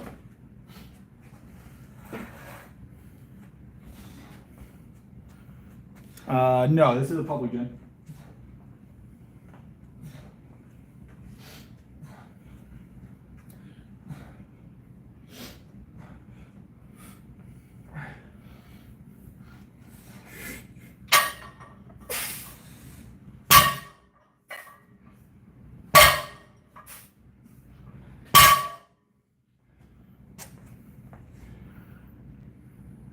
Chris. That's my name.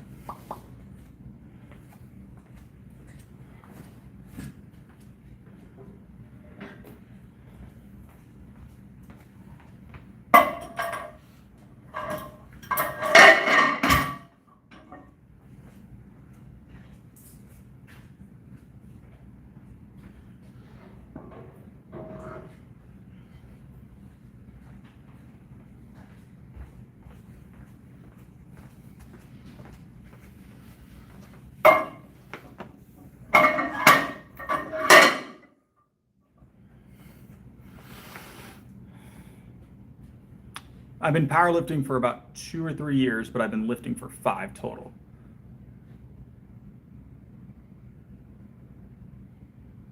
I feel like you have that backwards, Eric.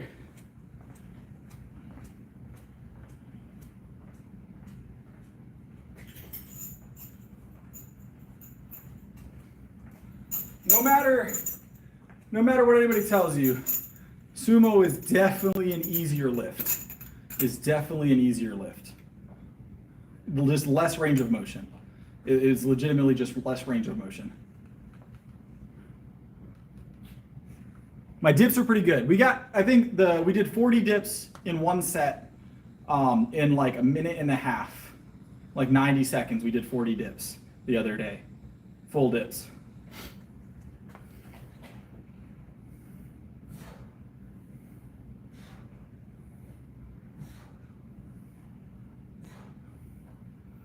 A lot of reps of 225. I don't know. I don't squat for maximal reps.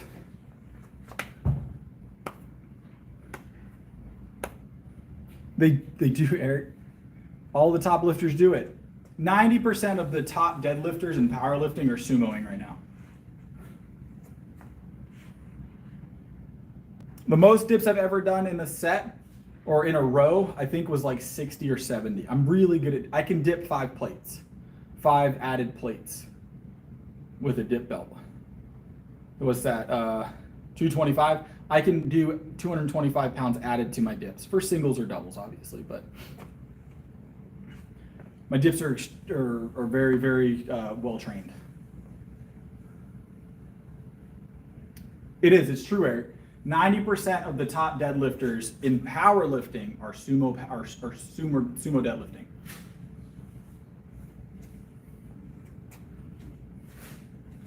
Sumo deadlifting.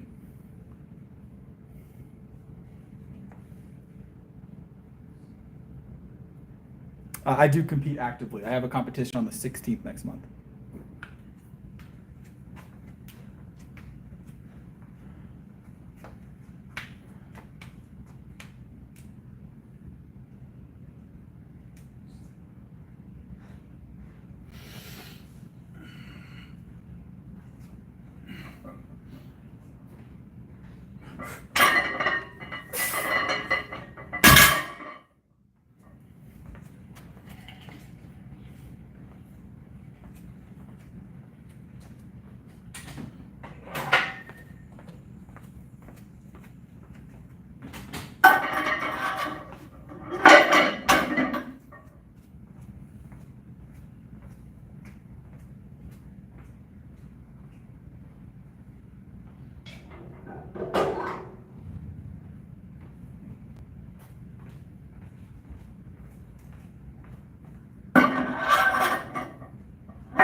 Pull downs are gonna be good, but you're gonna need to mix up your rows. I like dumbbell rows, barbell rows.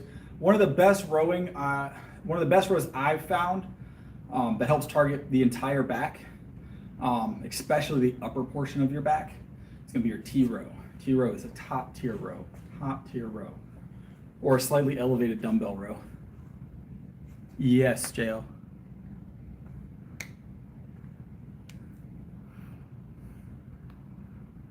Always looking for first place. But as far as rowing and back work, lat work, stuff like that, everybody's a little different. What they respond to is going to be a little different. But here's the thing about feeling an exercise, right? It's good to feel the muscle working and activating. But if you're doing a movement properly, right, you're getting the work done regardless of the feel of it, because the body has to activate muscles to do it, right? If your muscles aren't working, then you're not moving the weight. So if the weight is moving the way it's supposed to move, you're activating the muscles. It's just some people's response to muscle activation, how much they feel it, is different than others. It's a genetic thing, it's a conditioning thing, that kind of stuff.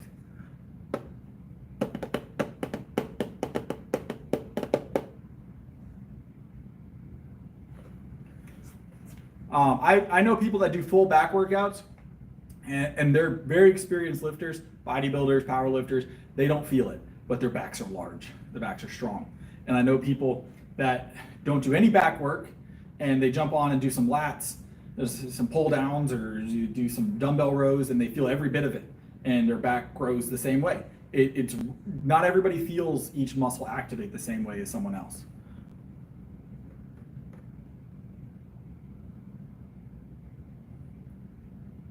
That's why I say you should always mix up. Yes, Eric. So I always feel like you should mix up your movements. That's why you'll always see I do like a dumbbell row one day, I'll do a barbell one day, a T row one day, cable one day. I do back 6 days a week, but I'm alternating the type of row, so I never have an area that has been neglected for longer than 1 or 2 days. Does that make sense? Ugh.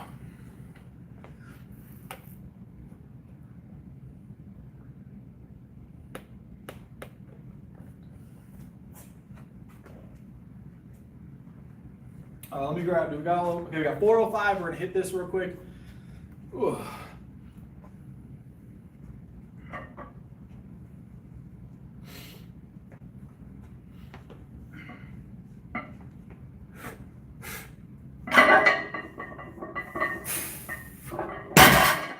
Woo-wee! Let's go.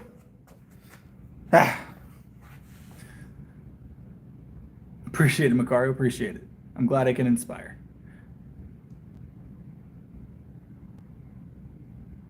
I've sumoed more than this, Eric, actually. I've sumoed more than this. I was a sumo deadlifter for my first 2 competitions, Eric. I was a sumo deadlifter for my first 2 competitive meets. It is legitimately easier. I'm not saying that to say sumo deadlifting isn't legitimate. It's just a different movement. I think sumo deadlifting should have its own category. I think sumo should be categorized on its own, maybe as an alternate, but I don't think it should be considered the same way as a conventional deadlift.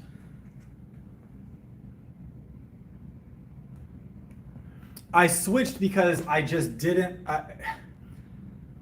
So I went from a conventional to a sumo, saw an increase, but I noticed overall my strength in those movements weren't increasing as exponentially as when I was doing conventional.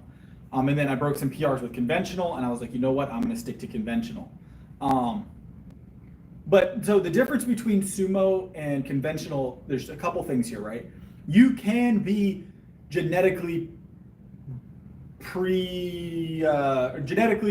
positioned in the best way to say it, right? With arm length and torso length for sumo to be extremely easy compared to conventional. But almost always, except for a very few select people, sumo is going to be a better easier exercise, right? The reason for that is because unless you have like a really long torso or like a really short arm span, your range of motion on sumo is always going to be better. Now, if you have super short arms, you can make the argument, but mind you, we're also talking about how egregious the sumo stance is as well.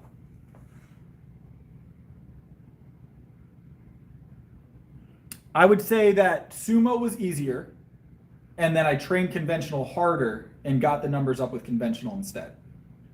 But I definitely, so when I switched from conventional to sumo, I went from a 315 deadlift to a 405 deadlift almost immediately. I was able to move almost an additional 90 pounds in sumo initially.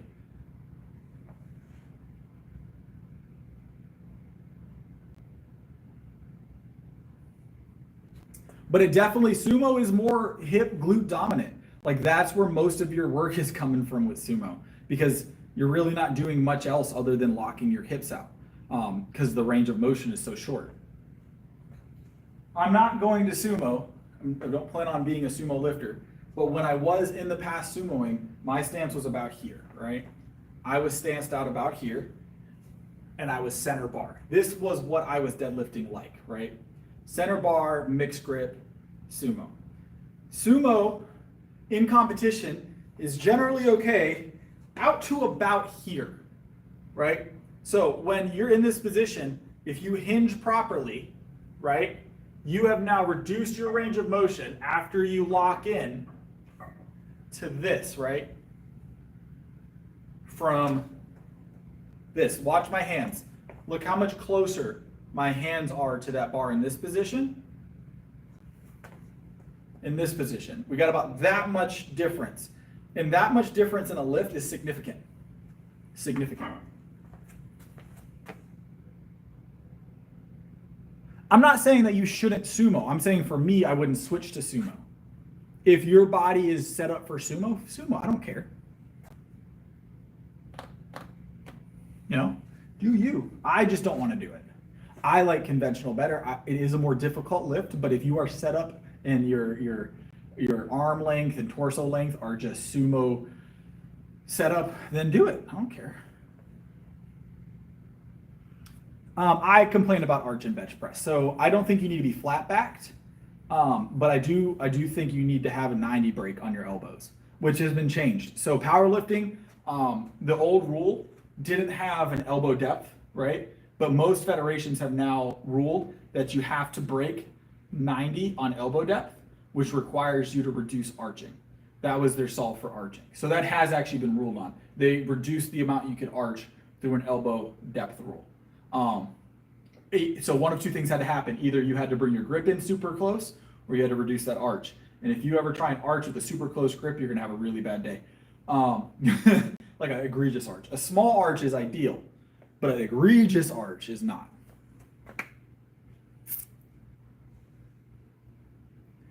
I close grip bench personally, but I generally, with my clientele, I base it on their shoulder width. But the best starting point for most people is a thumb's width from the inside of the knurling, if it's a standard Olympic bar. Thumb's width, right? And then try super lightweight. Make sure your elbows can tuck down by your side and you're not flared. And then find where you're comfortable, right? You're gonna have to adjust a few times, maybe a few gym sessions before you find that thumb length. But measure from your thumb. So thumb to the inside of the knurling, and then you can walk it out, walk it in, and then use the lines in your thumb to help you remember that position until it becomes muscle memory, right? So for me, I actually, at one point, I was like, sometimes I even still do it. I grip the knurling at half a thumb's length in. So right where my knuckle is on my thumb, that's the inside knurling, right? But sometimes I go a full thumb out. Sometimes I even go beyond. It depends on the day.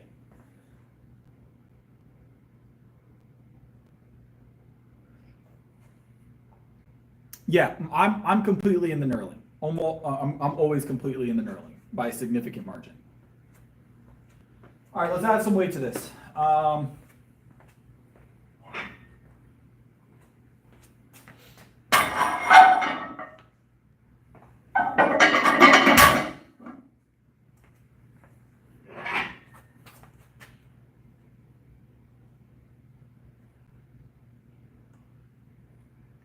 So yes, there is grip rules now. How far your hands can go out. So it correlates well. So going back to sumo, right? Imagine sumo deadlift. The same concept of sumo deadlift applies to bench. Reduce range of motion the further out you are, right? So you reduce that range of motion, allows you to push a little bit more weight maximally for one rep, right? Because you're only moving the bar this far rather than moving the bar this far. Makes a significant difference.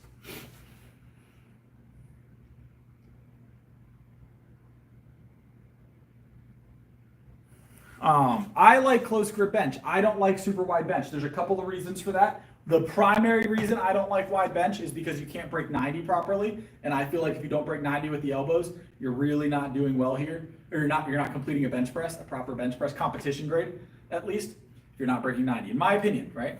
Now, the other reason, and this is probably more of a legitimate reason and less of a personal opinion, when you start gripping out here and you start benching super wide, you put your shoulder in a really terrible position and you can cause really serious injury. That's why you see so many pectoral tears in bench press, because people grip too wide because they want to move an extra 10, 20 pounds.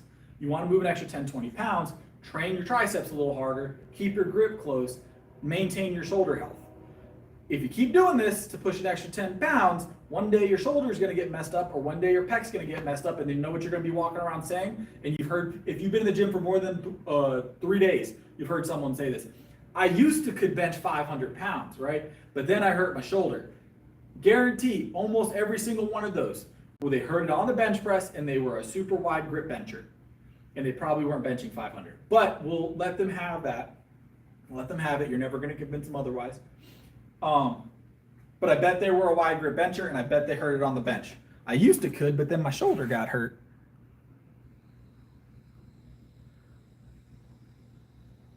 Closer grip is better for your shoulder, Eric, typically. Closer grip allows you to keep a nice tight, it allows your lats to work and your triceps to do a little bit more of the work and less of your shoulders. Your shoulders have a little bit less stress on them in a close grip. So wide grip, almost universally worse for your shoulder. You get more, your tendon has to stretch more under more stress. Those muscle fibers have to stretch and stress more with maximal weight loads. Now, if you're going super light, you could get away with it, sure.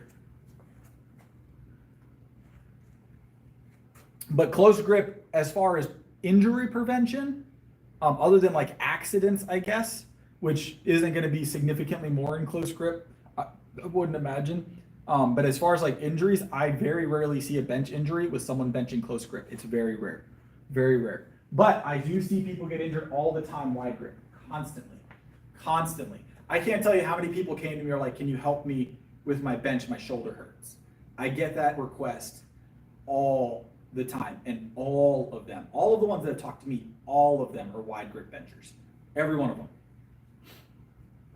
I mean, this is something that's actually been studied. This is something that I'm not just like I'm not making a statement just from my own personal experiences. It's been studied. We know that close grip bench is safer overall, and we know that wide grip bench causes more injuries. But it does move more weight because you reduce range if you train it. So you can bench more wide grip, but you're going to get injured more often. It's a give and take. All right.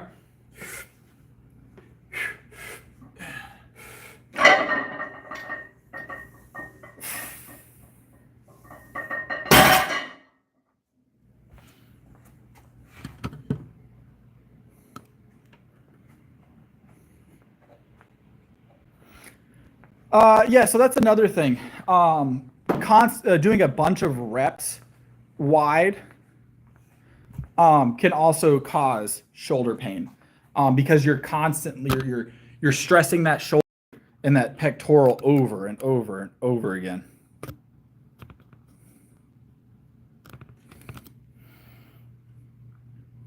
Here, I'm going to show you guys. I'm going to show you guys a little bit.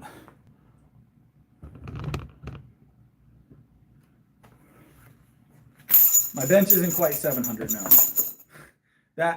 There's only like one, maybe two people in the world that have ever benched 700 pounds.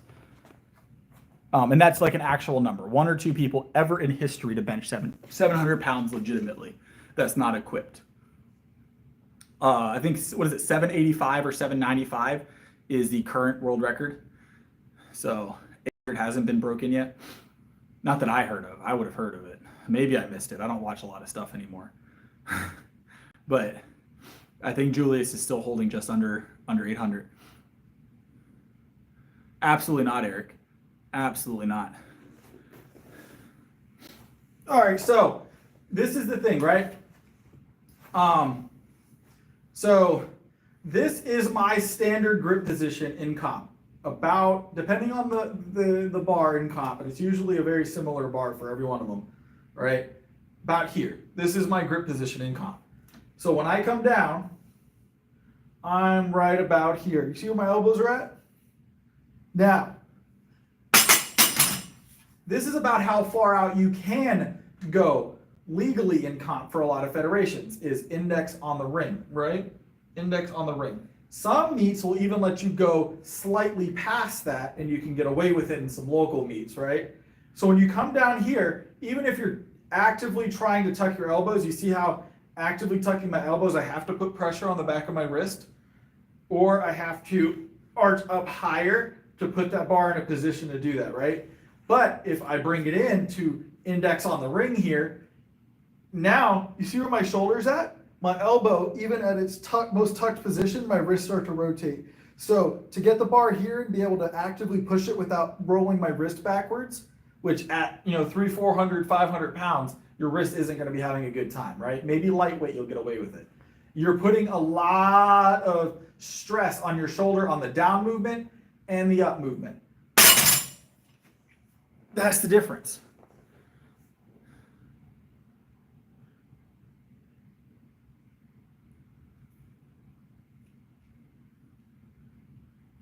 So powerlifters are aware.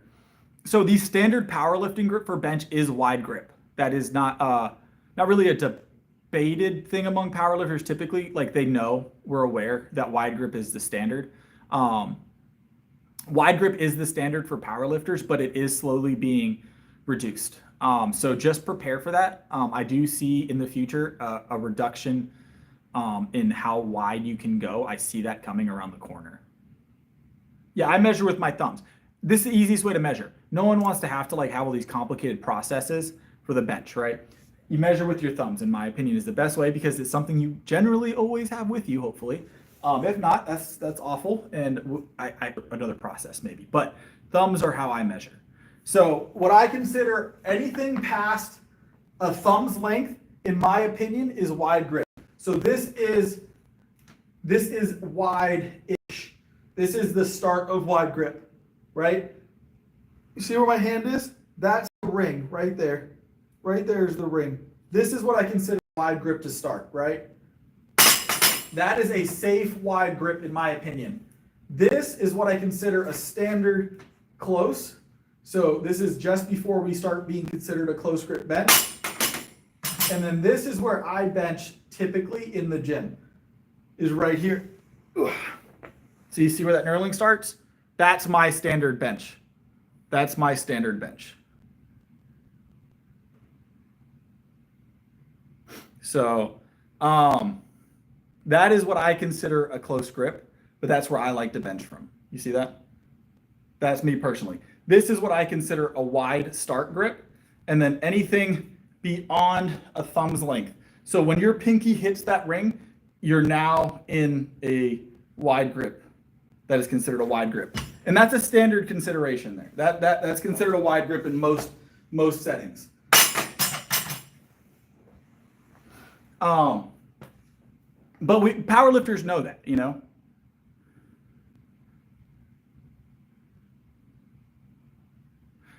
And that's the thing. We have gotten very used to being taught that grip. I was even taught that grip. Yep, Julius Maddox, Braylon.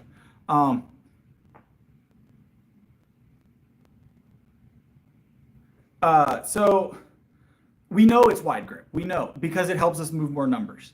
But here's the thing, for safety, if you're talking about it from a safe standpoint, a safe way to bench, wide grip is not safer.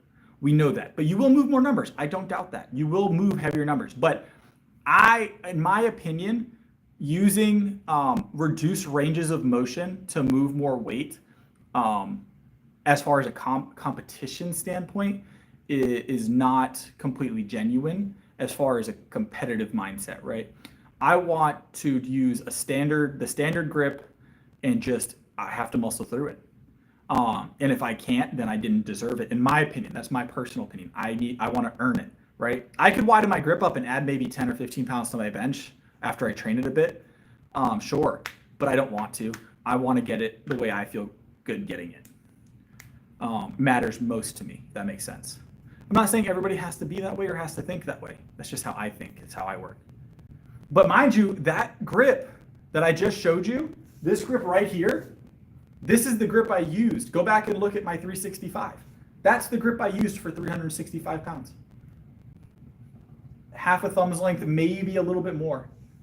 This is the grip I used for 365 at 170 pounds, 175 pounds, whatever it was. 365 pound bench press, close grip. I was close gripping that bar. It is doable. It's harder, but it's doable.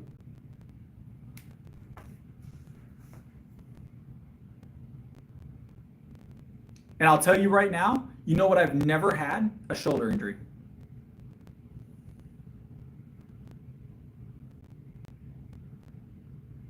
That's a solid bench. That's a solid bench. It's a really good bench.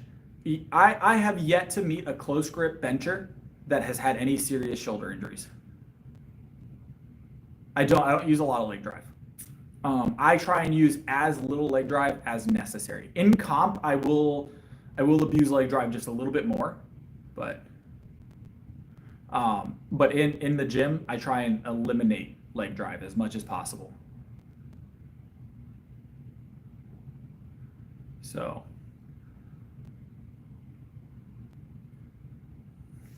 yeah, I could widen the grip up and move a little heavier weight, but it's a thing for me. You know, it's just how I operate. It's just how I operate personally. Because it's a more difficult lift, and I understand that. You know, I'm putting myself in a tougher position by doing that. I understand that. I weigh 177 at the moment. Yeah, almost every bench injury I've ever seen has been wide grip. I actually, you know what? Me personally, every single person that I've seen get injured on the bench or has had a past experience getting injured on the bench that has told me about it, I will say 100% of them, every single one was a wide grip bencher. The ones I personally met. Yes, I do overhead press heavy.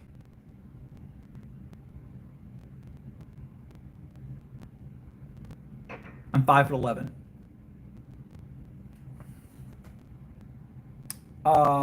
Anything. Like I've never even tweaked my shoulder benching. I've never had like an overly sore or like a sharp pain. No shoulder impingements. Any impingement. Every single time I've seen a shoulder impingement from the bench, it's wide grip. Every single time, small to large.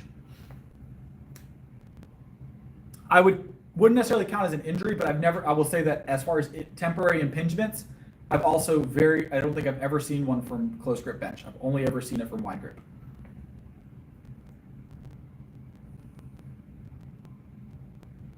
I'm not going to jinx myself.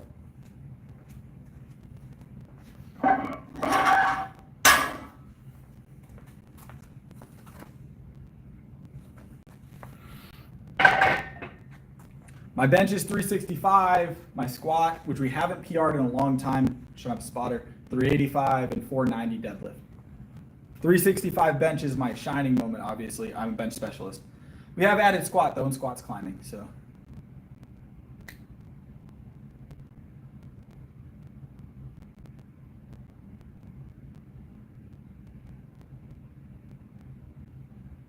Yeah, and triceps are much more dominant close grip, so that's usually why people start tending towards the wide grip as well, is most people aren't super strong in their triceps right away. It takes a lot of very targeted training, so.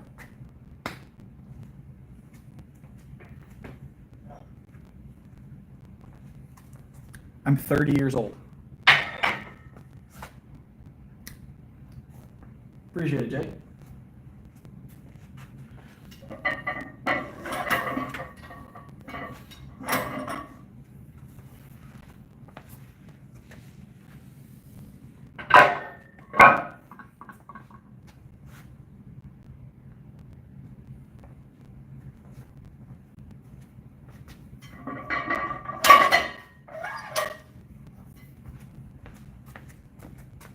Because that's how many years ago I was born? What do you mean, why 30?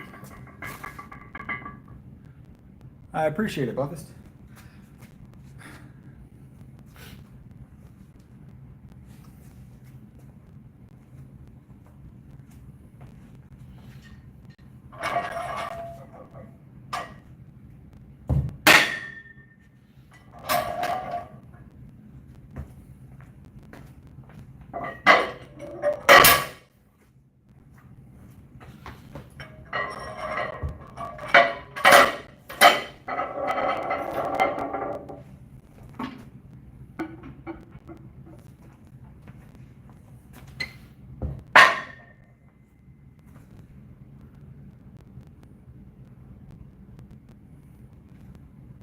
Yes, it is late. It's 1 o'clock. We started late though. We started almost like 11 o'clock. We've only been streaming for, we streamed about 2 hours.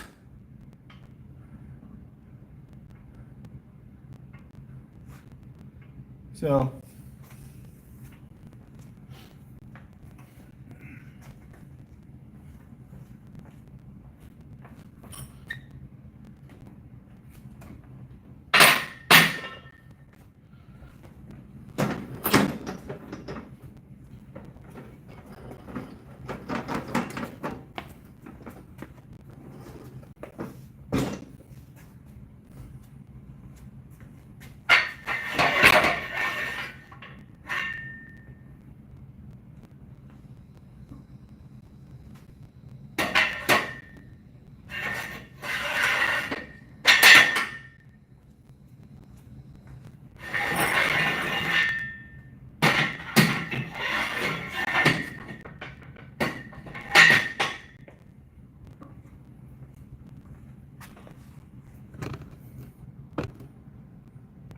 All right, guys. We got the deadlift bar deracked. I've been lifting for 5 years.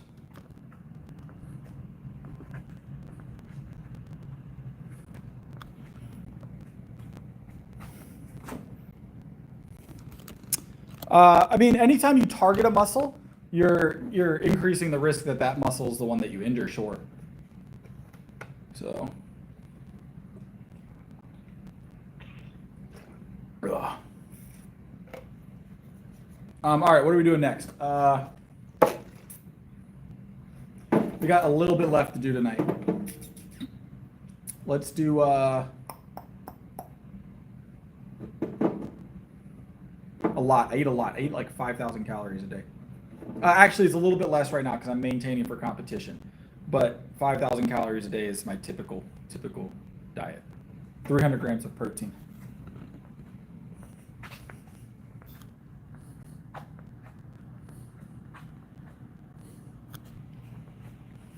But I eat constantly. There's not like a set amount of meals.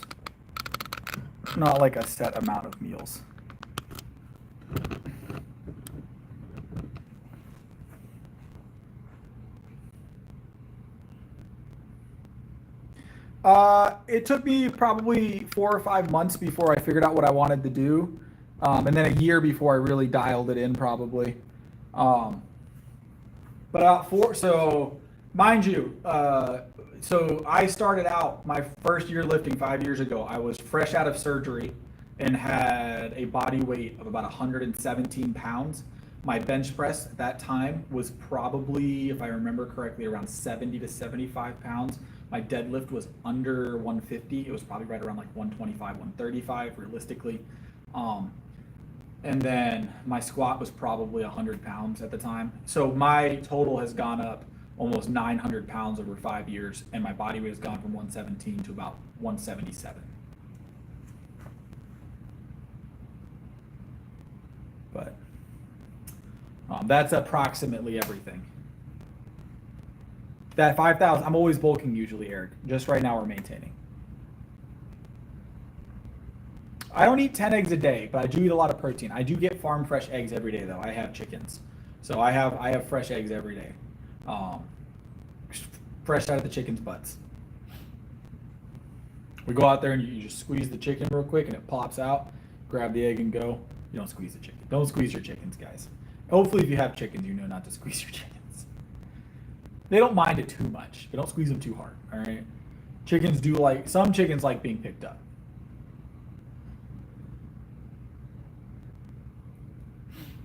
So,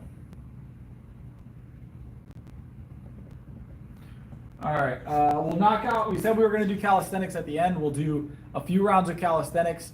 We're gonna do 3 sets of 7 on our pull-ups, 3 sets of 7 on our dips like we usually do. And then we might do a few push-ups at the end just for the giggles. We haven't done calisthenics in a couple of weeks on stream, I don't think. So, I had my thyroid removed. That's like a 7-year-old scar, 6-year-old scar, probably 6-year-old scar. Because I did take, obviously I had to recover from the surgery a bit before I started lifting things, but.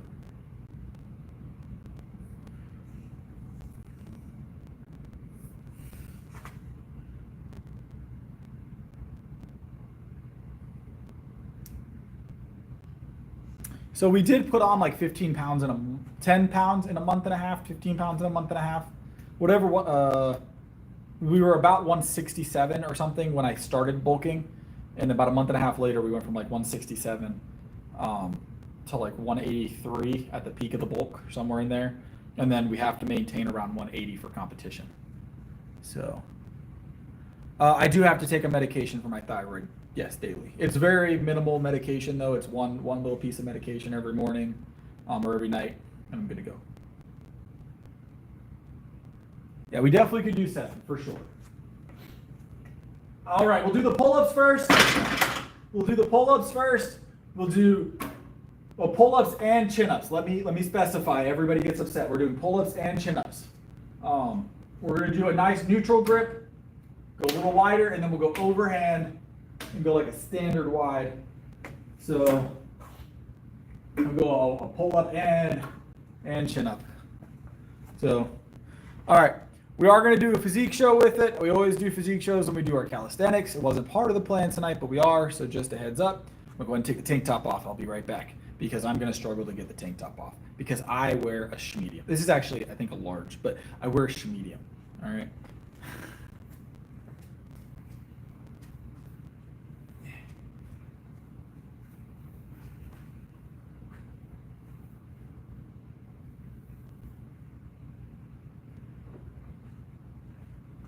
All right, so this is what we look like at our maintenance weight right now.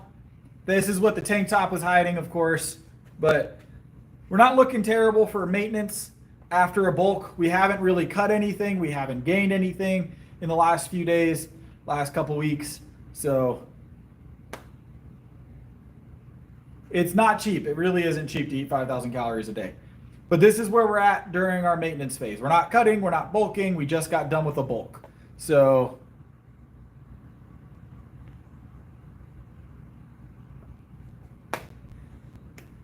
I drink about 1 gallon to 1.5 gallons during my bulk milk wise. I don't have any cows. I don't have any cows though. So, but all right, we're gonna do our pull-ups, we're gonna do our dips, and then we're gonna move and do something else. So, all right, let's grab it.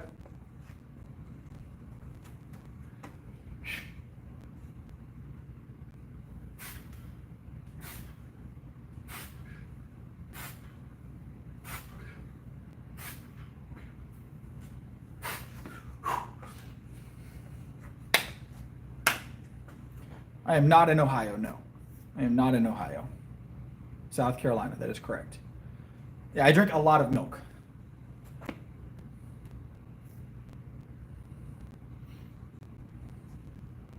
So, all right, we're gonna go slightly wider and then we'll go even wider.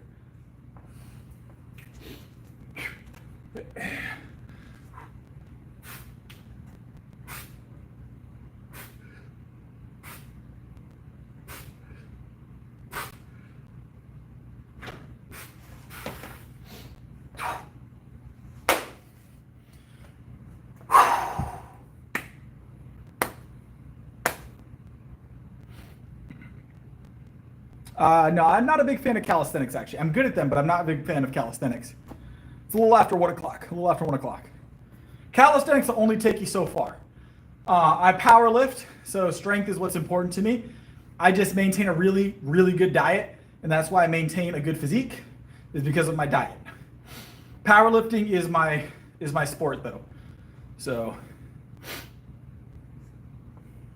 look, I just turned the camera on, all right?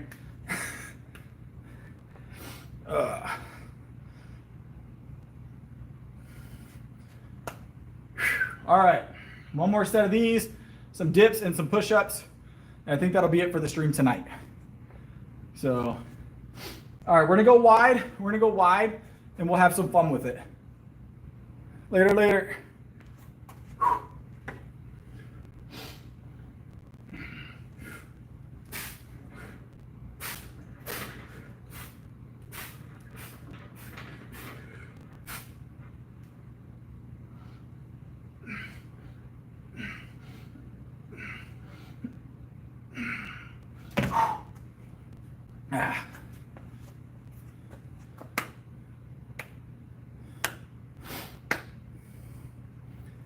All right. Well, pull-ups are like rows. Pull-ups are like rows. You have different areas you're trying to hit with different grip positions. They all work the back generally in bicep. Some of them work the back in different areas differently when you go wider or more narrow. So, all right. Dips. Let's get our 3 sets of dips in. Have a good time, and then we'll hit our push-ups.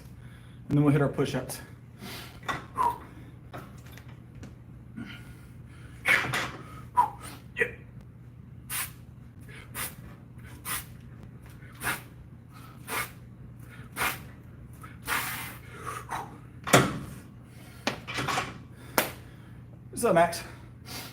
All right, first set done. We got a little air time on a couple of those. So,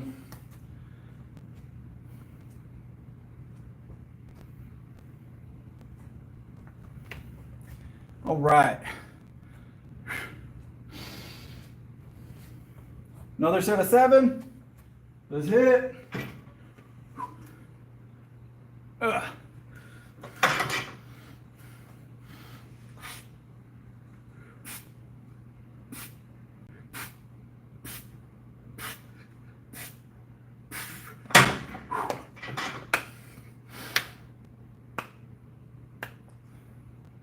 right.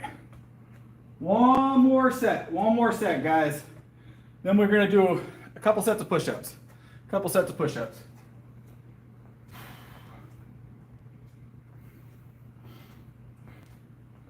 All right. Let's get it. Woo! Hold on. There we go. I think I hit a nerve in my hand earlier. Oh no, it just felt kind of funky. All right, let's go. Yeah. 1, 2, 3, 4, 5, 6, 7. Woo! Easy work.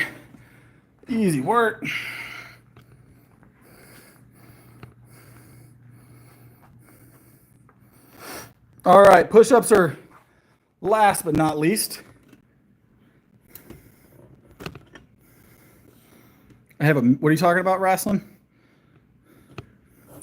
I usually work in the afternoons. All right, see you, Eric. Enjoy your sleep. Let me fix my camera, or my stand here.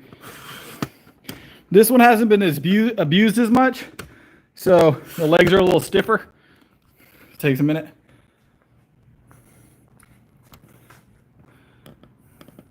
Probably not, Eric. I'll do my best, but generally I work in the midday afternoonish time, and I don't work out in the mornings typically because I'm sleeping in the mornings. So, all right, I usually sleep till about 11. So. What's up, Mark? It's funny you showed back up at this point, right? All right, let's get these push-ups in. Sets of 7, right? We'll see. We'll do 7 fancy push-ups. Fancy push-ups. I can't see the chat. I got my glasses off, guys. All right. 2, 3, 4, 5, 6, 7.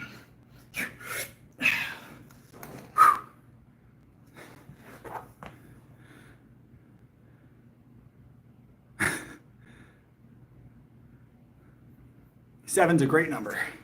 Everything in sets of 7, right?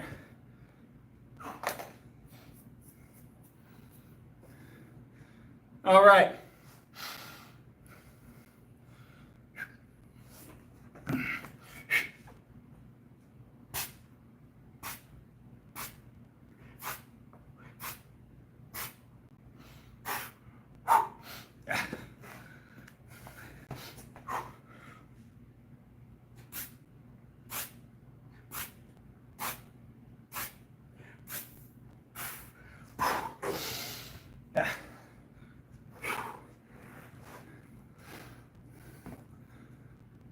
Exactly. We don't want to get anywhere near cardio levels, all right? It's bad for the gains. It's bad for the gains. All right. We're going to do push-ups with this next. So,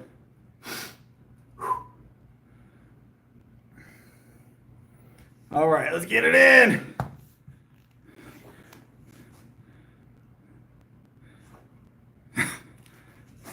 Exactly, Eric. A lot of people don't realize that. The day I hit 8, I automatically win the Arnold. Like, it's instant. They send me the trophies. They actually send me all of the trophies from the past Arnolds as well. They collect all of them from all the past winners, and they're going to put them in the mail. I didn't want to do that to anybody, so I stay at 7. I stay at 7. Ah.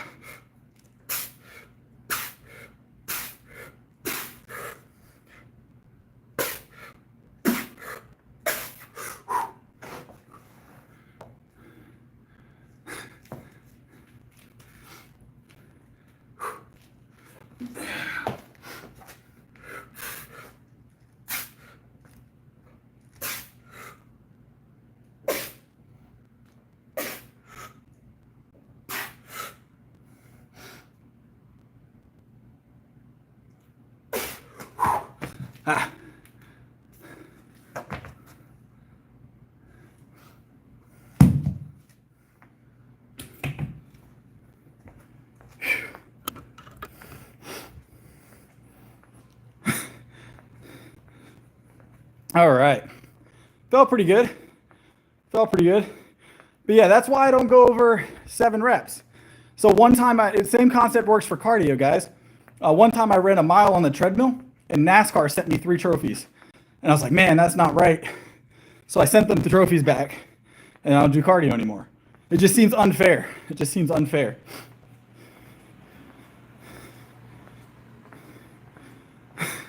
It just seems unfair.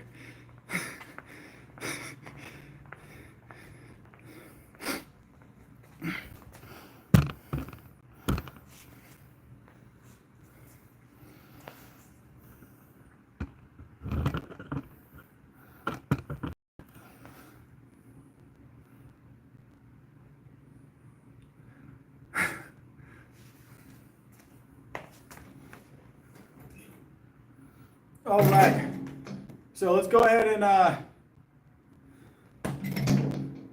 hit our flies. We're doing 1 or 2 sets here, full brick, just to finish the stream up. This is where we'll end the stream, is on this fly machine here.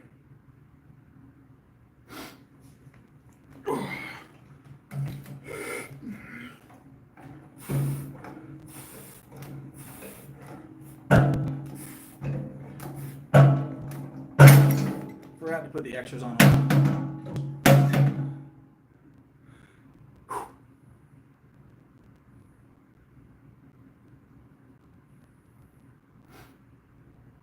All right, one more, 2 more. We'll do 2 more sets. 2 more sets here.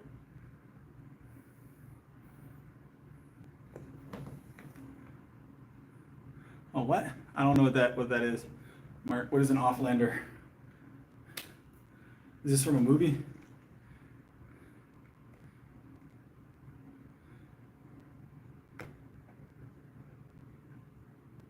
Then my off-road build. Uh-oh.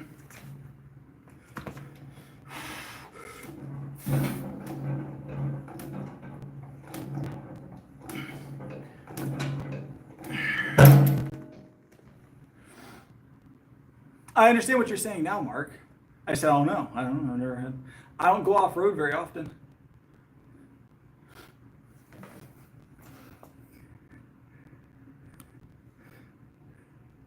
Well, Mark, so here's the thing, Mark. Getting an off-road vehicle would be the easy way out, right? So whenever I encounter a road that I can't traverse in my car, I just pick it up and then walk it down the road and place it on the other side. So that way I don't get the bottom of the car dirty. Same way I park my car at night, I carry it up my driveway so I don't scratch it. I put it, I shoulder it by the door like this, and then I just carry it down the street like this. Just carry it down the street on my shoulder. I pushed that Camry across the parking lot. Just because I didn't bring it back to you does not mean I didn't push it. Toyota Camry, actually, Eric. I would 100% take one, though, if you've got a spare one. Imagine pulling up to the gym in a pink Power Wheels Corvette and then racking 365. You're going to confuse everybody, and it'll be hilarious. You come in, eat a whole lemon, rind on, not even peeled, just whole lemon, right? Just pop it in your mouth. Start to bite down as you start the bench press. That's better than smelling salts, all right?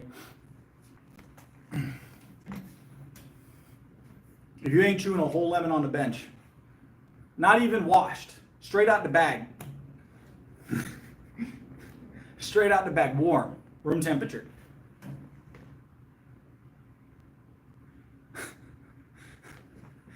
Everybody else is going to cancel their gym memberships and donate their gym dues to your gym membership at that point. They're going to close their gym memberships and give the gym the money to fund your gym membership. That's what happens if you do that. Immediately.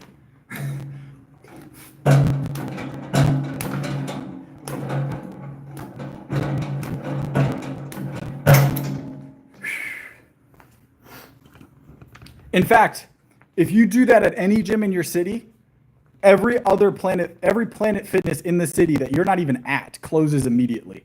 The lunk alarms go off from across town. Not anytime soon, Mark. Not anytime soon.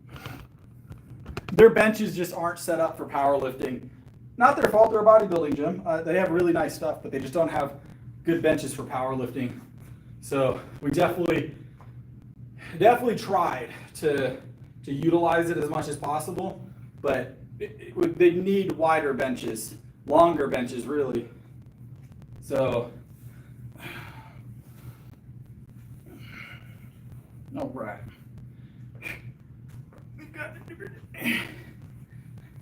This is what happens. This is what happens. Your shirts get too small. You gotta tuck it in. Plus 10 strength if you tuck it in.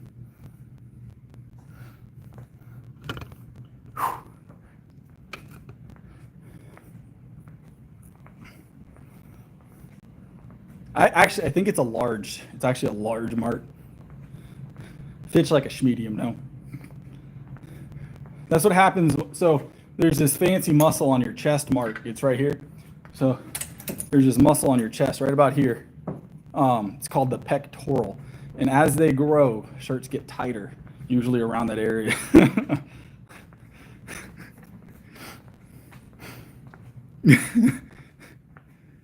No. No.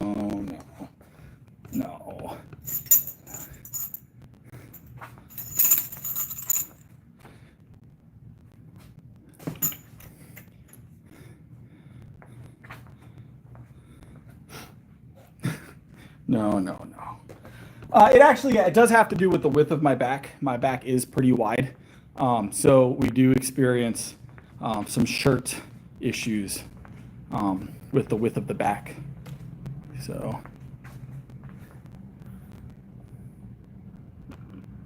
But it's a good problem to have, guys.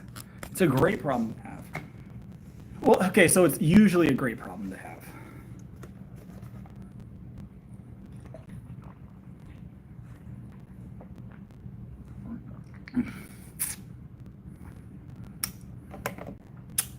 Delicious.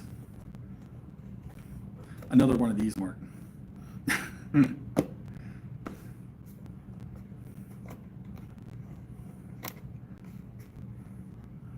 Only whole milk.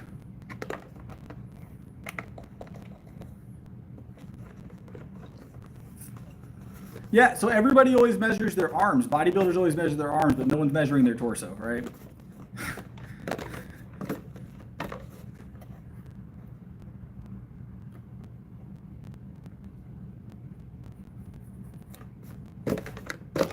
All right.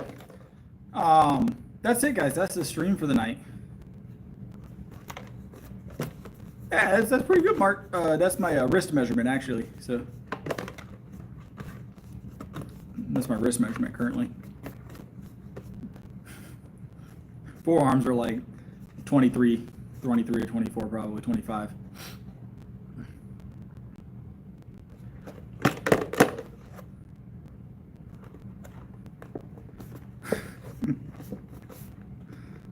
If you don't have 18-inch wrists, all right? If you don't have 18-inch wrists, are you even trying? Are you even trying? You know what, Mark? That's true. I believe that's true. Piano's top tier, in my opinion. I could be wrong on that, but I believe it's true.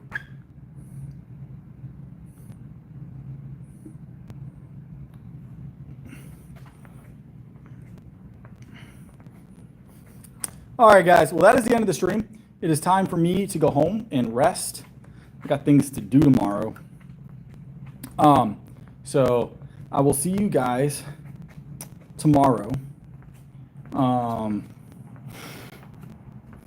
Right around probably this time. I'll announce it in the Discord, the secret Discord that Mark doesn't know about. I'll announce it in that one.